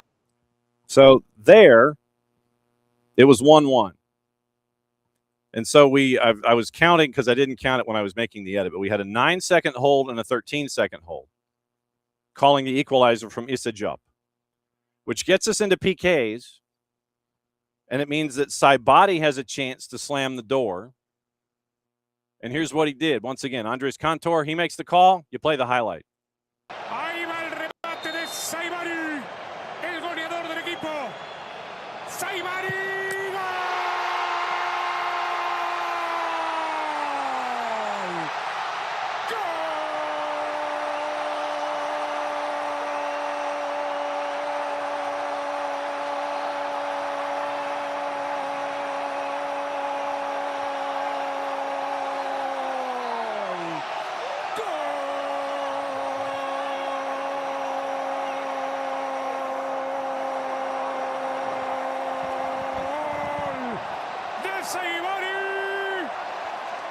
Marruecos está del otro lado, eliminando a Países Bajos, y se va a casa. So there you go. Your 3 games yesterday, 2 go into PKs. 1 goes into sudden death. And now you get into today. Let's get you into the bracket just so you know where folks are going and what they're going to be up against. Paraguay, upper bracket, upper corner. They get the winner of France and Sweden. France. And that one is this afternoon. Remember, simultaneous to the Marcelo Bielsa press conference. So France and Sweden simultaneous in the Meadowlands. Winner of that one gets Paraguay July 4th in Philly at the Link. We were this close to France and Germany in Philly on July 4th. Paraguay goes through. They get the winner of France and Sweden. Canada, with their win at SoFi, go to Houston to take on Morocco. That one is also July 4th. And that is the predecessor of the Paraguay and France or Sweden matchup. So Canada playing in Texas on July 4th against Morocco. So Morocco with the win, they go up against Canada. Those two particular sections, those two mini brackets, they're paired together. So that is July 4th. Then you end up with Brazil with their win over Japan at NRG. They get the winner of Ivory Coast and Norway. That one's being played at Jerry World today. Like I said, we'll get into juice boxes in a bit. Brazil gets the winner of Ivory Coast and Norway. That one is going to be at the Meadowlands on July 5th. 21 minus 5 is 16. So late afternoon, July 5th, Meadowlands, Brazil versus either the Ivory Coast or Norway. That was your results from yesterday. Those three, and we got the 4 teams that have pushed through to the last 16. So your juice boxes today. Ivory Coast and Norway bat and lead off at 1 o'clock. Ivory Coast a plus 260. Norway is a plus 114. Draw is a plus 240, 90-minute draw. This one is in Picks of the Week in the Medio. This is match number 3 of 8. Picks of the Week in the Medio or in the Discord. 5 o'clock, France and Sweden. France is a big favorite at a minus 333. Draws a plus 500. Sweden to win outright is a plus 1,000. Graham Potter had his MD -1, match day -1 press conference yesterday, and here are his thoughts going into the match today. Yeah, I'm not sure weakness is necessarily a word I would use when describing the French side, to be honest. I think they've got quality all over. From the start, off the bench, they can clearly change things if they need to, but we have full respect for the opponent, obviously, for the quality of the individuals they are and the team, what they've achieved. They've won the World Cup, fantastic manager. So we know the exciting challenge that awaits us. We have to play the game of our lives, clearly, and the boys are in a really good place, I think, to be able to do that. And that is what you get from Graham Potter. Graham Potter, when he plays poker, he keeps a lot of stuff close. He keeps the cards like right here. And he's looking to his left and to his right, trying to figure out if anybody can see how he's holding his cards. He is he's always very, very complimentary to the opponent. Very, very workmanlike when addressing his own club. Doesn't really give you a whole lot to work with, but that's just his way. So that's the mid-game.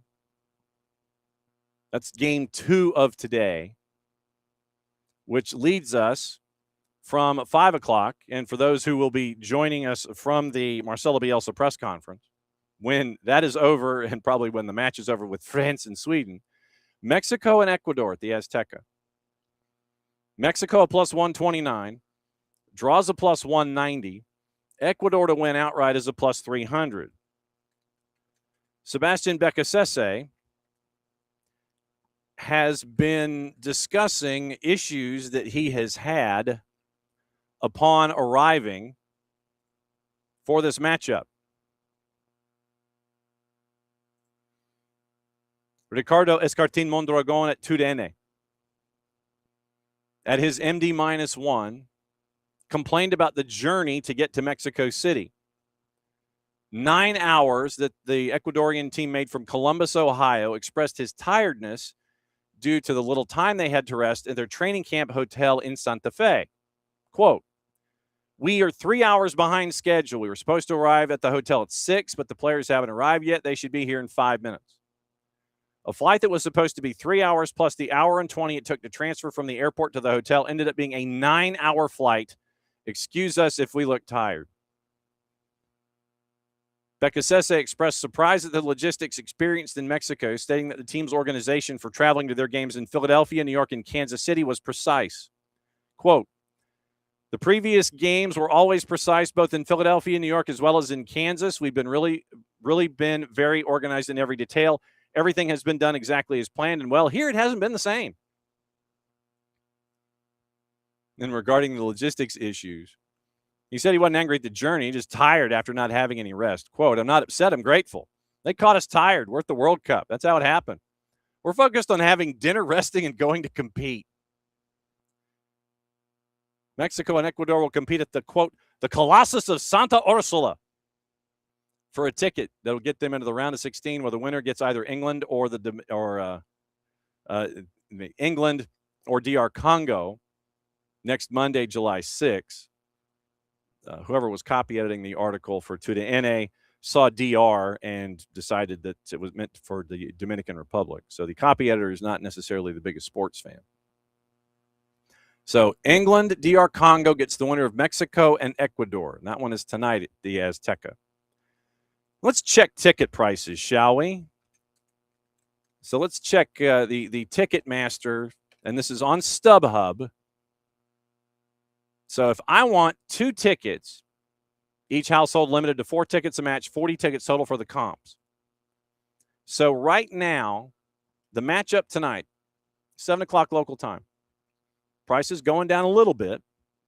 You can get in, your get-in price, $17.58 each, and you're in the 500s. You're in the 500 section at the Azteca.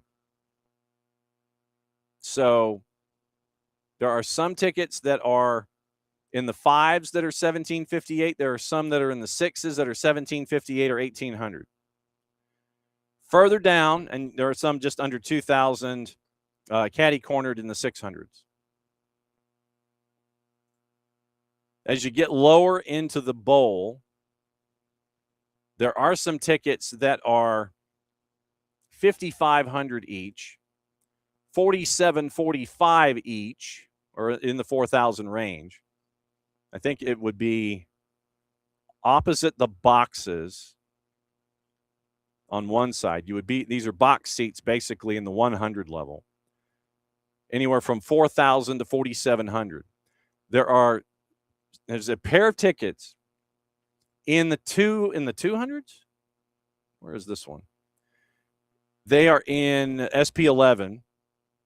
So they are in literally the boxes in the 200 level for $62.95 each. SP11 has one listing. They were initially $9,000. They're down to $6,300, and that includes fees. So if you got $12,600 and you want to go to the match tonight, you can sit in SP11. So anywhere from $6,300 back to $1,750 and $1,800. That's what you got at the Estadio Azteca tonight, courtesy of our friends at StubHub. So that's what you're staring at there. But Becasese had a 9-hour journey to get from one place to the other. 9 hours. Traditionally, would take a lot less. But for Sebastian Becasese, it took more. So the 3 matches today, 1 o'clock, 5 o'clock, and 9 o'clock, 1, 5, and 9. And we'll obviously be talking about it tomorrow. Speaking of tomorrow's going to be a power hour from 8 to 9. Up early, 8 to 9, power hour only. Because we got to get in the building.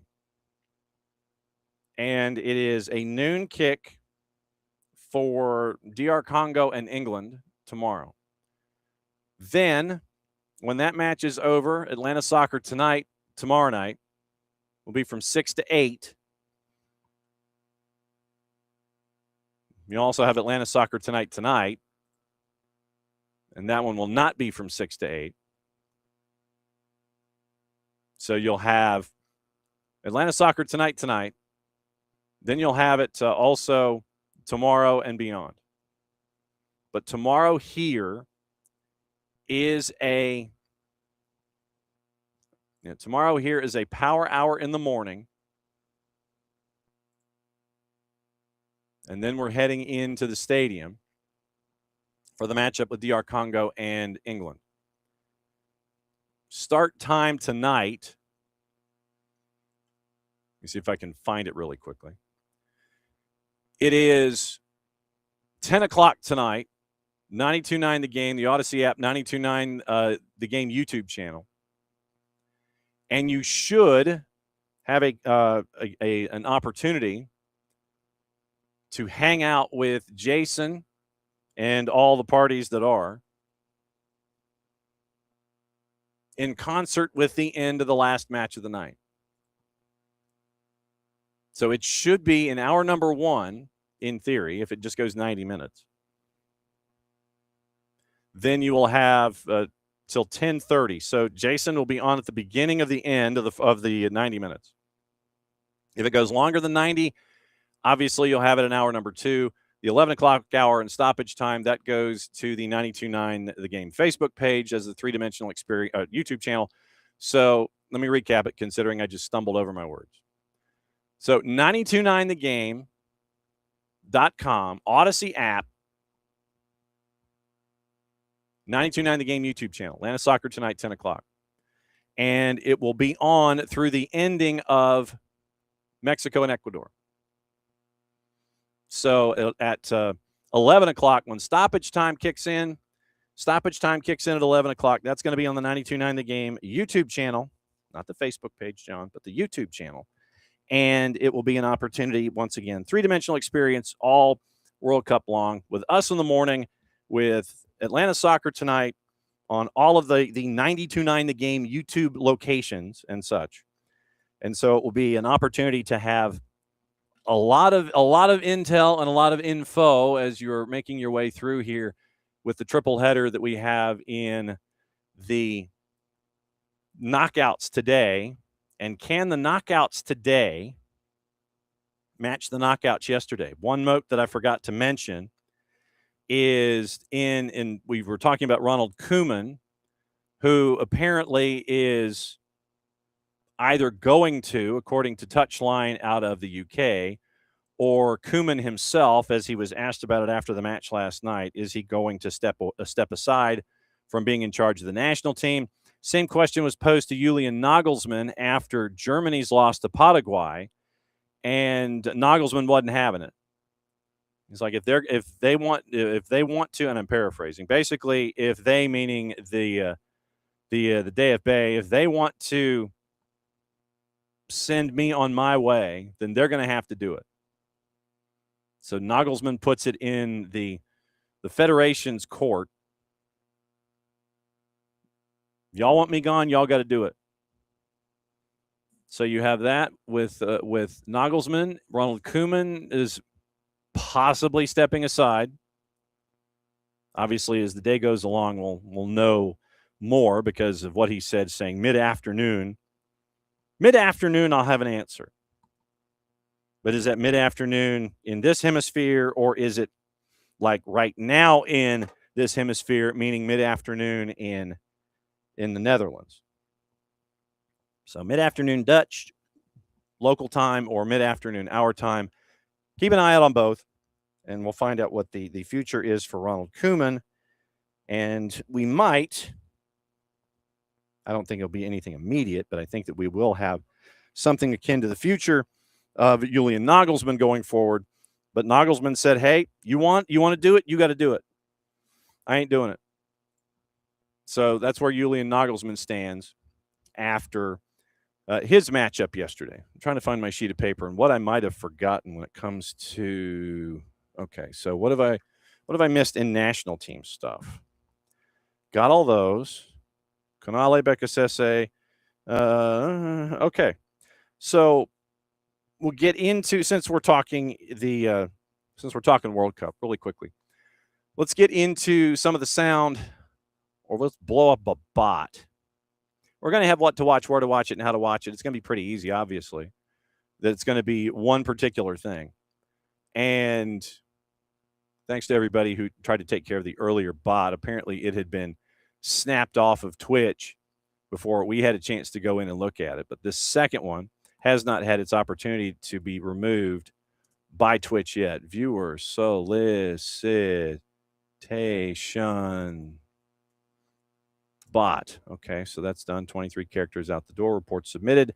And you, Reverend Martinet Mix, blah, blah, blah, taken care of.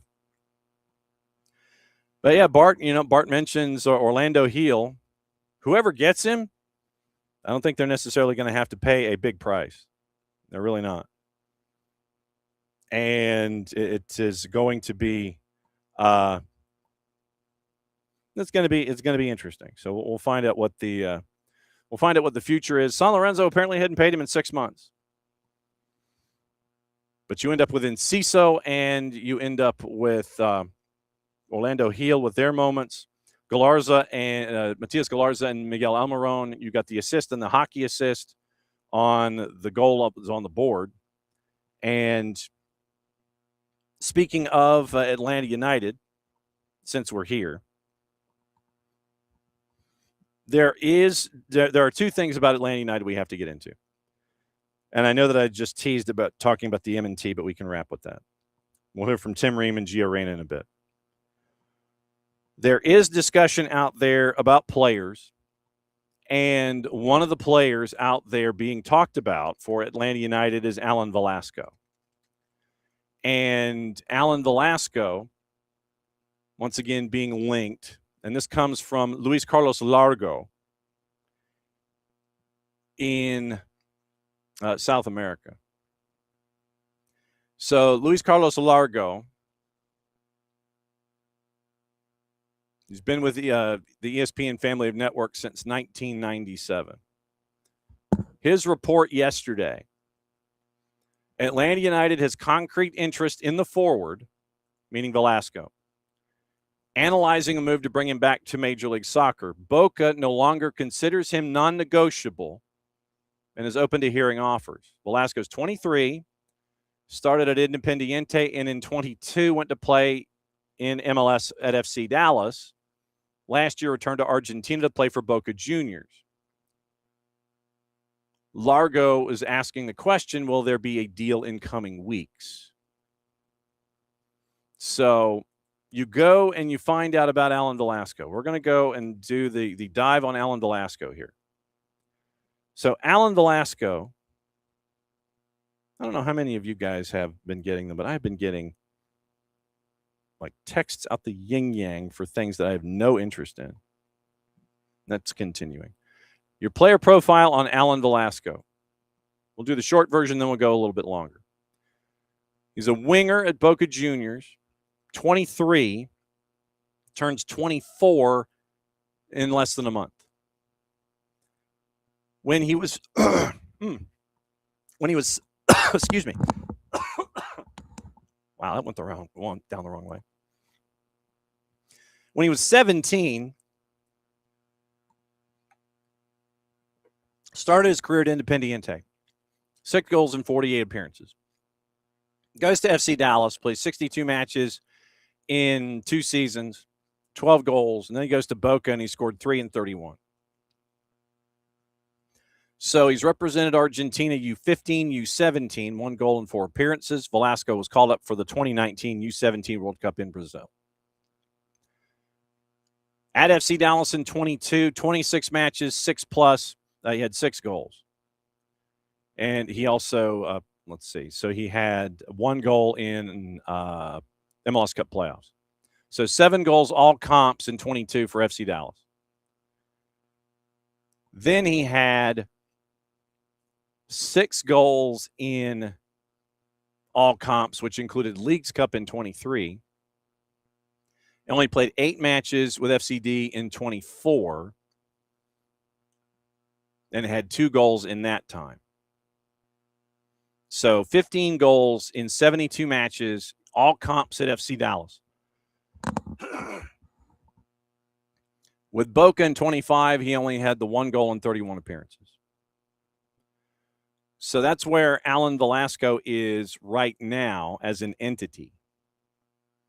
So if you look at what Alan Velasco does, for those of you that might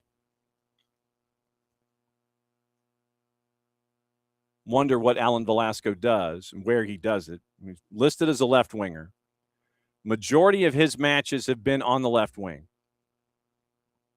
Contract at Boca Juniors expires the end of the calendar year in 28. So there's still a little bit of work. Still a little bit of work left on the contract. He has played on either side, and he's also been an attacking midfielder. He has not played striker in any match in his career.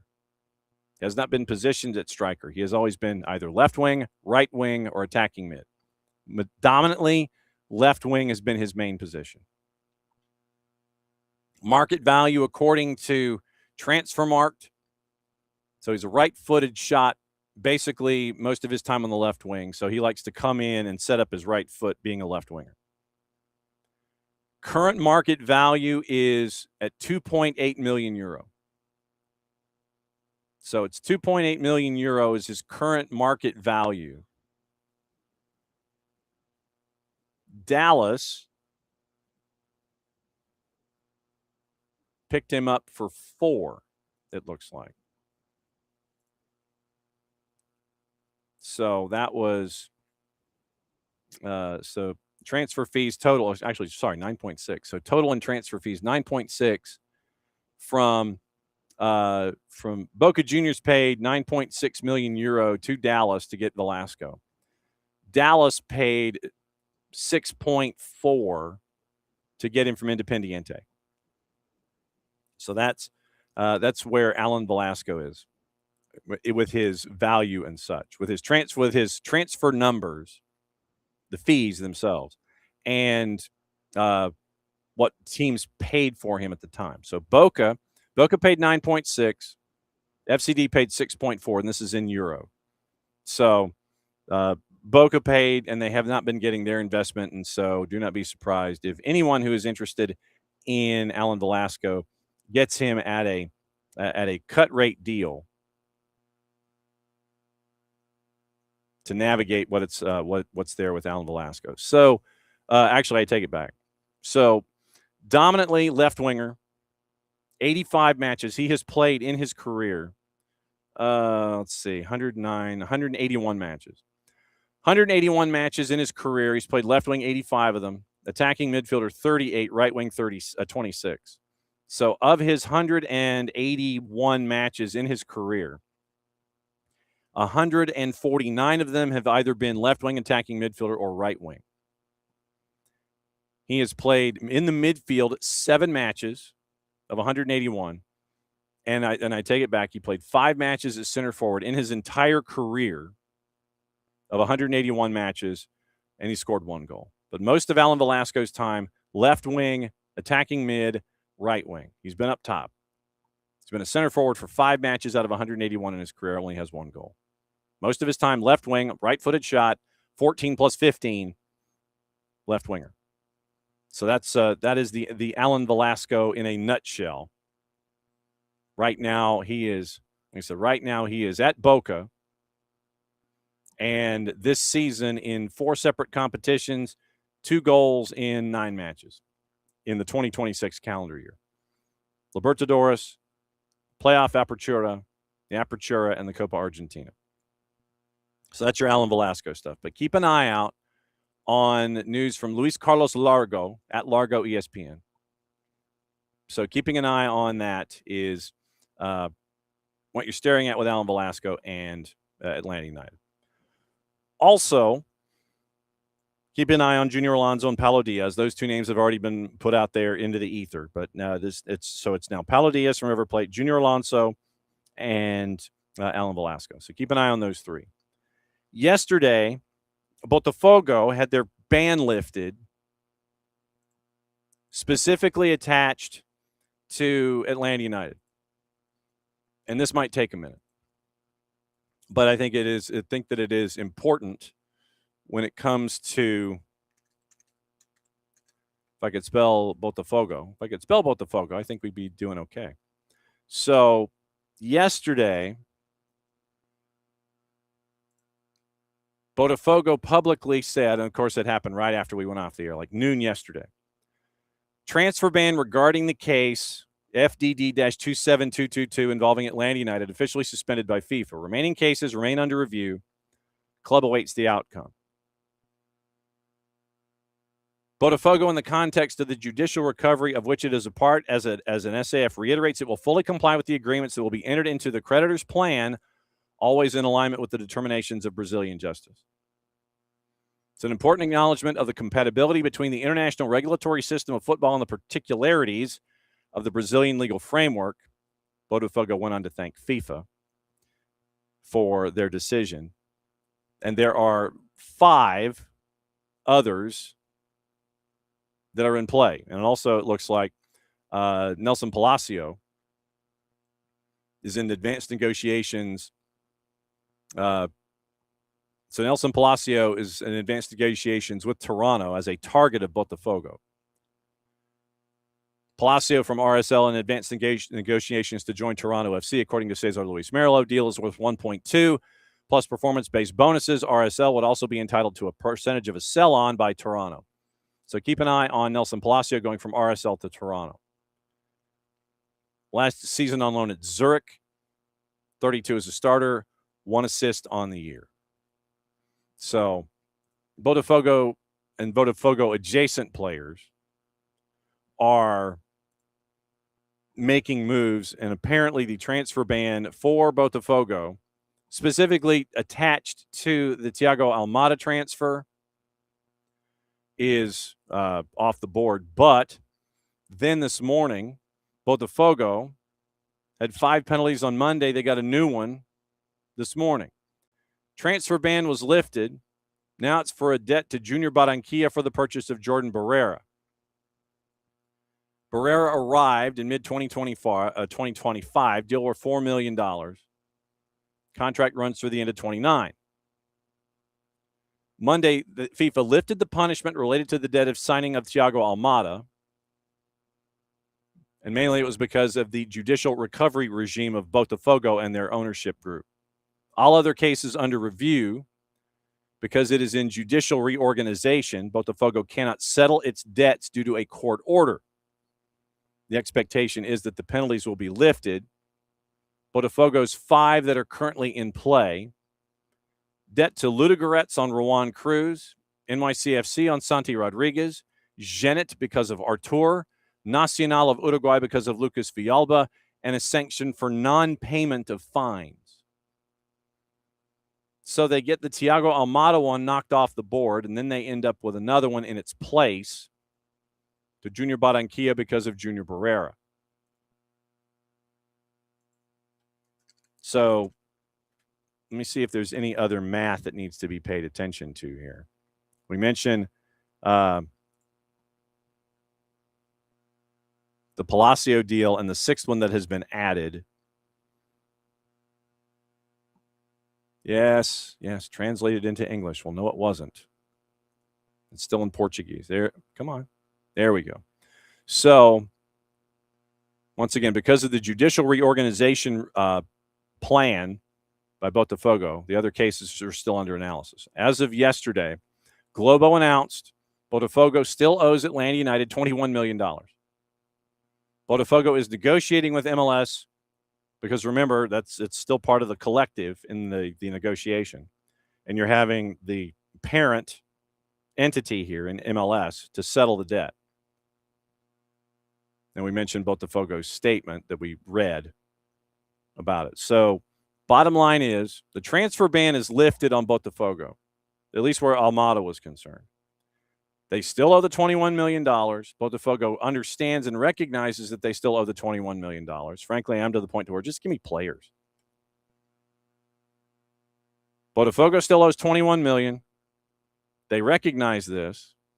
FIFA looked at the recovery plan put forth, having to do with their troubled economics, signed off on pulling the ban away on the Thiago Almada transfer only, which left 5 on the board, and then they added a 6th one again this morning with Junior Barranquilla.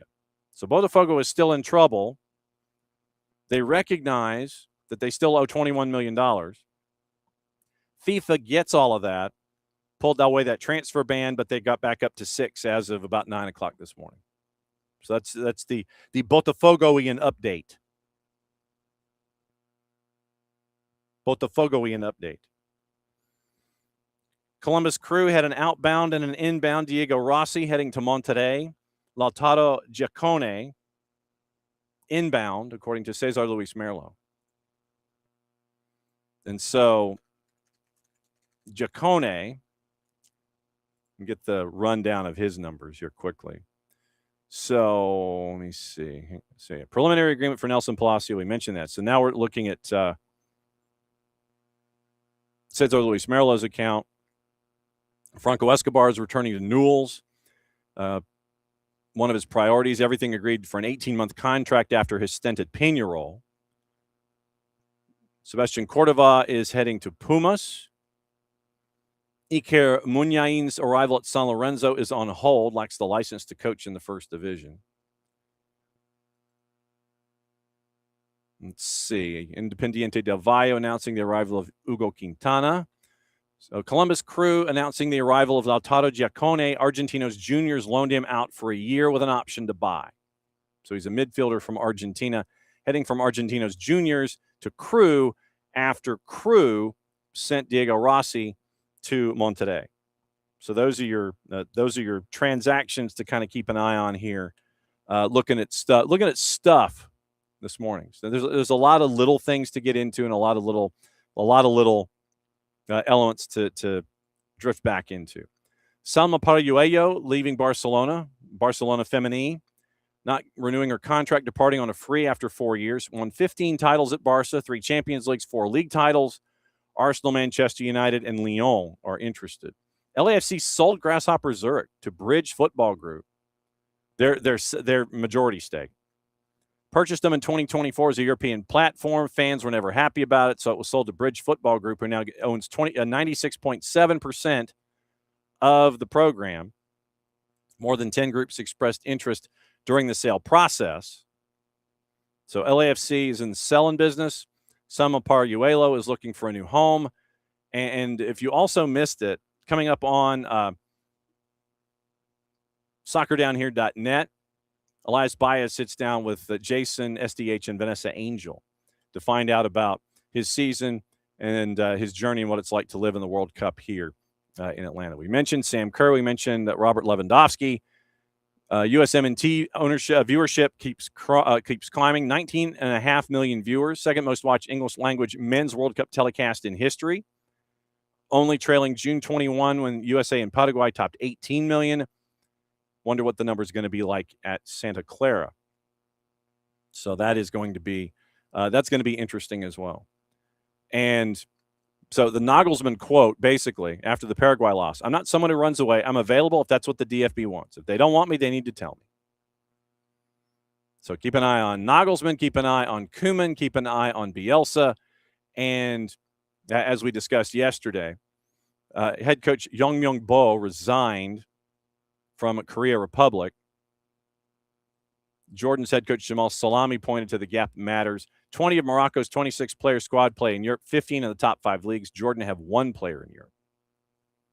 So that was part of the discussion that's going on involving the World Cup. All right, so I mentioned USMNT. They're getting ready for the matchup against Bosnia and Herzegovina. Tim Ream was in front of the microphones in Irvine, California. Here are his early thoughts getting ready for Bosnia and Herzegovina, courtesy of our friends at U.S. Soccer and Veritone. Listen, we know they're a strong team, a physical team. They've obviously qualified and made it through the group stages for a reason. So it's not a fluke that they've gone through the playoffs and knocked Italy out and made it through to the World Cup. So we'll have to pay attention in all aspects and all moments of the game. Set pieces will probably play a big part, but listen, at the end of the day, we have to worry about and take care of ourselves and do what we have to do to win the game and make it through. Tim Ream, concerned about set pieces. The knowledge of set pieces is there in the room. They know it could be troublesome for them against Bosnia and Herzegovina. Then Gio Reyna steps in front of the microphones, and it was an opportunity for Gio to let everybody know what's on his mind, getting ready for the same matchup with Bosnia and Herzegovina. We know we're going to have to be very, very difficult team to play against. Very strong defensively. Very, very good in set pieces, but they also have quality going forward. A lot of good players that play on really good teams in Europe. So, it's not going to be easy. We're going to keep reviewing them, keep studying some film, and then, we'll be ready to go. Study some film, get ready to go. He knows it's not going to be an easy task. All right. Gossip, rumor, and innuendo, what to watch, where to watch it, how to watch it. That's brought to us by our friends at Fanatis, fntz.co/soccer down here. Link is big for you, big for us, big for them. Because you can add more streaming services and more matches to your dossier that you already have.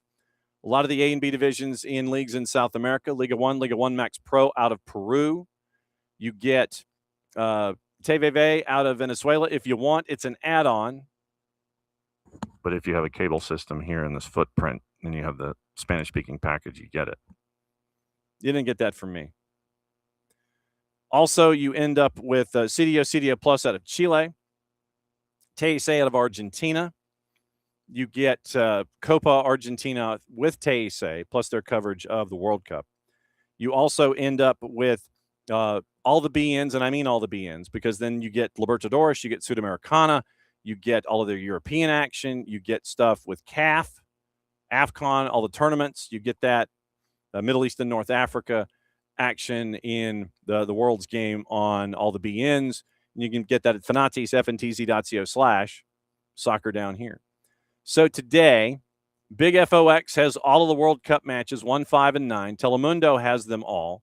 Fox ONE has them all. Peacock has them all. So pick your poison, and you can watch on Big FOX, Fox ONE, Telemundo, or Peacock, 1, 5, and 9 today. Gossip, rumor, and innuendo. Who might be going where? Who's doing what? And to what extent? I'm going to find out. The new round of stuff. Let's see if the gossip, rumor, and innuendo has made it in this morning. If everybody's happy where they are, or if they're ready to be rumored to move on to go to other places. Apparently, Michael Olise has asked for a meeting about his future amid interest from a lot of clubs in Europe who've been ringing Bayern Munich up. Villa set their transfer value for Morgan Rogers at a record fee in Britain. Olise's asked for a meeting, according to AS, amid interest from Real Madrid, PSG, and the Premier League. He's aware of the attention, wants to address his future after the World Cup, wants to know what Bayern Munich has in mind for him and how they value him. Otherwise, he might look for a new challenge. Villa value any transfer for Morgan Rogers at £130 million, more than the Elliot Anderson deal by 10%. Amid interest from Arsenal and Chelsea, according to the Telegraph. Middlesbrough would get $26 million from the move if that valuation's met when they sold him back in 2024 to Villa Park. It would also be the new British transfer record. I feel like Tom Carnegie. New track record. Teo Fabi. Morgan Rogers, £130 million. Look at him going to turn 2. Spurs are confident they'll complete the signing of Sandro Tonali despite competition from Arsenal and Manchester City, according to TalkSport. Green light to join Spurs. Broad terms with the club and player in place. Talks continuing. De Zerbi has been a key factor in attracting Tonali to Spurs. Growing list of unsettled players in Newcastle's camp this summer. The four-letter paper. Update on Arsenal's search for a midfielder. Bournemouth rejecting the club's approach for Alex Scott. They want to make another offer for Bruno Guimaraes, seeing their opening bid rejected. Four-letter paper also mentions Arsenal's interest in Tonali and working on Mateus Fernandes from West Ham, Lille's Ayoub Bouati. They've been discussed. United and Spurs, the front runners for Fernandes so far. Medical for Germany left back Nathaniel Brown's move from Eintracht Frankfurt to Bayern Munich is scheduled for this week, according to our friends at Sky Germany. Brown's going to sign a contract, runs through 31, in a move that will be worth an initial €50 million with an additional 5 in add-ons. Nuremberg is going to get at least €4 million from Eintracht after the deductions. The medical in Germany, if they stay in the World Cup, obviously the day may switch. Knocked out by Paraguay in a penalty shootout, so the timeline might improve. ESPN, Barcelona made an informal inquiry about Harry Kane. Approach was dismissed with him focused fully on the World Cup. Priority remains signing a new contract at Bayern. Barca were ready to explore whether a deal could be possible, got no encouragement from Kane's reps. PSG preparing to close a deal for RB Leipzig's John Diomande. Deal with a transfer fee of around €100 million on the cards with bonus add-ons possibly. Leipzig ready to accept. Liverpool also in the race. Real Madrid have showed interest and are monitoring the situation. Ajax in talks with Barcelona over the loan signing of Marc-Andre ter Stegen. Negotiations primarily focused on the breakdown of his salary. Ajax submitting their first official proposal yesterday. Chelsea exploring a deal for Granit Xhaka. We mentioned that yesterday. Juve would only be allowed to sign Emi Martinez if Villa lowered their demands, and Atalanta's Marco Carnesecchi seems like an impossible dream in quotation marks. Spurs' Guillermo Vicario and Napoli's Vanja Milinkovic-Savic are also more feasible, according to La Gazzetta.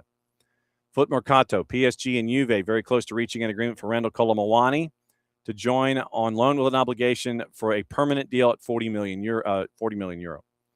Juve started the discussion with Genoa on a move for striker Jeff Ekator in a deal that would be worth €15 million that could include players such as David Puxa and Juan Cabal. It's from Gazzetta dello Sport. Four-letter paper, Rico Lewis, Nathan Ake, Nico Gonzalez, Ruben Dias, and Savinho all could leave now with Enzo Maresca in charge. Nicola Shira, Atleti, in talks with Sporting to try to sign Morten Hjulmand after an offer was made that would run through 2031. Al-Ahly midfielder Frank Kacey has been offered to Juve and Roma, although there aren't any ongoing talks at the moment. That's from Nicola Shira. Team Talk, Como have emerged as front runners to sign Trevor Chalobah, but their opening offer of €27 million falls below the Blues' €40 million valuation. Como also, according to Sky Sports Italia, the front runners to sign Catanzaro attacking midfielder Mattia Liberati, but Ruben Amorim wants to bring him back to AC Milan. Leeds have completed all the formalities to sign Harry Wilson as a free agent on a 4-year deal. That's from Fabrizio Romano. Marca says Valencia are focusing on Lille's Thomas Meunier as they look to sign a right back. Team Talk, Brighton pushing to sign Spurs' Luka Vuskovic and Atalanta's Honest Ahonor as they want to strengthen their center back position, although they're closing in on the deal for Pascal Struijk from Leeds United. Shira again, Napoli have turned down offers from Spurs, Bournemouth, Como, and Atalanta for Antonio Vergara. Team Talk, Everton struck the deal, £25 million with Middlesbrough to sign Hayden Hackney. Diego Rossi's deal with Monterrey was $8 million. Marc-Andre ter Stegen has opened the door to joining Ajax. Once again, negotiations are well underway. So that is the rundown of all of the things that we have in the world with all the transfers and all the stuff. And so that is, I'm trying to see if there's anything else that might have been missed when it comes to any and all of the things. It is Auxerre reaching an agreement in principle to sign Christ Makoso from Luton. £2 million, including add-ons. Congolese defender had a loan spell at Oxford last season, is now going to be heading to France. Also with, let's see, who else is on the transfer list here? So Spurs are confirming Anthony Kinski signed a new contract. That's from our buddy Ben Jacobs. Then it is Morocco. So Morocco, the first African nation to advance to the knockout stage in 2 separate World Cups. Trying to see what else is on the board this morning. Like I said, bear with me here. I'm trying to figure out what we got. Everton once again in advanced talks to sign. So of course I hit a button and it goes flying away. So Tyreek George, Everton, trying to get him from Chelsea, and advanced talks are there with Everton. And Atleti confirmed Alejandro Grimaldo has joined from Leverkusen on a 4-year deal. So we mentioned Franco Escobar. PSG viewing Bradley Barcola as not for sale, according to David Ornstein, regardless of arrivals and the reluctance to sign a new deal. PSG value him much higher than the $116 that Manchester City spent on Anderson, Ramos, and Lee. Randall Colomawani exit on Anderson. Ramos, Lee, and Colomawani exits, creating a squad and financial space. And Manchester United's midfield recruitment plans unaffected by the injury to Manuel Ugarte. Fernandes is the immediate priority. Others also being considered may impact the signing of a left-sided forward, though, and the likelihood that Marcus Rashford is going to stay. So I think, as I'm sitting here and scanning quickly, I think, yeah, and officially Messi and friends have sold Benja Cremaschi to Parma. That will free up the money in your coffers because that gets added to your Garber bucks. So in that regard, it's looking like it's going to be easier and a little bit more flexible for Messi and friends to sign Casemiro as a TAM player because of the resources that you get from the sale of Cremaschi to Parma. Figured that was going to be the dynamic, but now it looks like it is going to, in fact, be that space. All right. Once again tonight, 10 to midnight, Atlanta soccer tonight. We're going to wrap with Atlanta soccer tonight, yesterday. And it has to do with hydration breaks. So tonight, 10 o'clock, Atlanta soccer tonight starts 92.9 The Game, FM, YouTube channel, Odyssey app. 11 o'clock, stoppage time, 92.9 The Game, YouTube channel. So the three-dimensional experience continues here in Match Day 18. Last night, so this is your Atlanta Soccer Tonight highlight that we run on these daily bases. So it has to do with the hydration break, and Jason finding some statistics and asking with the hydration breaks, what you think? So here's Atlanta Soccer Tonight from last night, and here's Jason discussing one British paper, at least for the moment, one British paper who doesn't like what they're seeing in this tournament so far. We just don't like it. If Hugo Bros was a paper, they'd be the Times of London. So here's Jason from AST from last night. On a day where the FIFA Technical Study Group says that the game is faster at this tournament and the flow of the game is better, it's improved, and players are happy about it, especially when they're playing in the heat. They're happy about the way these games are going. What does the Times in London do? They write an article talking about the momentum of matches and it being a problem because of the hydration breaks. Of course they did. I get that some people don't like the hydration breaks. I totally understand it. It's different. It's not old school. I understand it. But we're really reaching in some of these things. And we're talking about 32% of group stage games had an above average shift in momentum after the first half hydration break, and a 26% shift in momentum after the second half hydration break. Okay. Let me ask you a question. Have you enjoyed this World Cup? I think your answer would almost from everybody be yes. Have you enjoyed the level of play in this World Cup? I think almost unanimously yes. Have the games had more intensity in this World Cup? Yeah, I think it's kind of hard to argue they haven't. So are the hydration breaks affecting that? Would it have been even better if you didn't have the hydration breaks? Is that what you're trying to tell me? Or has this been one of the most enjoyable World Cups with the most intensity, the most end-to-end action, the most late goals in moments, these wild emotion swings in games that you enjoy as a fan, right? Yeah? We were talking about this in the Austria-Algeria game, weren't we? Talking about it in games today. Why are we still complaining? And why are we not giving the hydration breaks any credit for any of the things that we're enjoying? I know it's different. I know purists. I get it. I understand that. But is the game, is the actual flow, are you enjoying what you're seeing?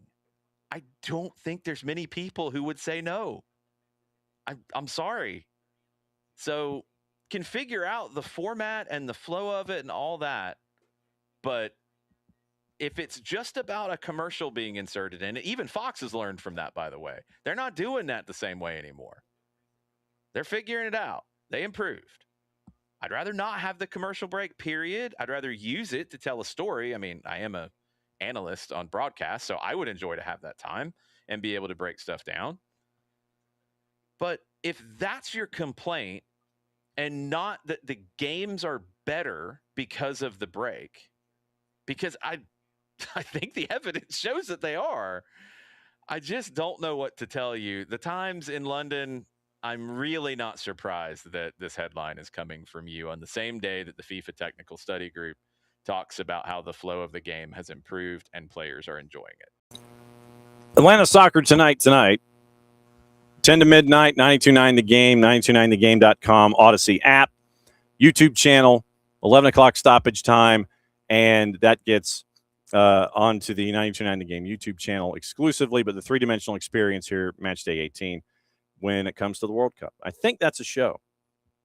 So, thanks to Kennesaw State University, thanks to Chad Goebert for dropping by and making me want to have like all the statistics that they now have online or that they're talking about in class, and then where I can find a place to do it, find a place to have them so I can talk about them online. So that was cool. Kacey D wearing her retro gear, which was also cool. And then all of the stuff that gets us here into the day, all of our juice boxes, all of the things. And let me really quickly check and see if the juice boxes have shifted any before we get out of here. Mexico at a plus 129 late. France at a minus 333 late. Ivory Coast is a plus 260. No, they have not shifted in the 2 hours of the show. So that's the rundown. So tomorrow morning, Power Hour 8 to 9, because of the noontime kick downtown.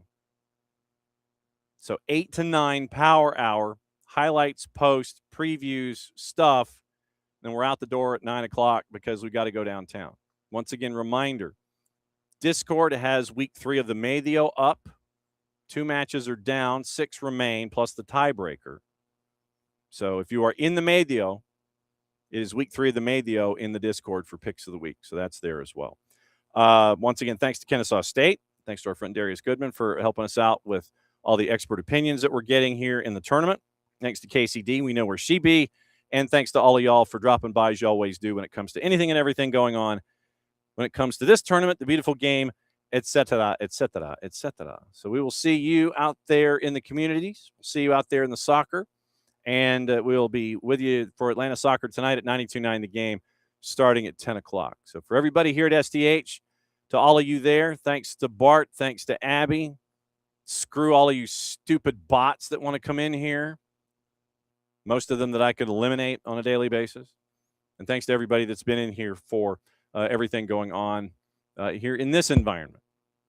Mucho plati, I'll play it safe. Since it is the end of the show, that means I get to do one thing. I get to do this. We'll catch up with you again 8 o'clock tomorrow morning for a Power Hour because it is a match day in the A. Knockouts. England and DR Congo. We'll find out what they have to say later this afternoon. We'll have it for you tonight. Mucho plati, I'll play it safe. Since it is the end of the show, that means I get to do this.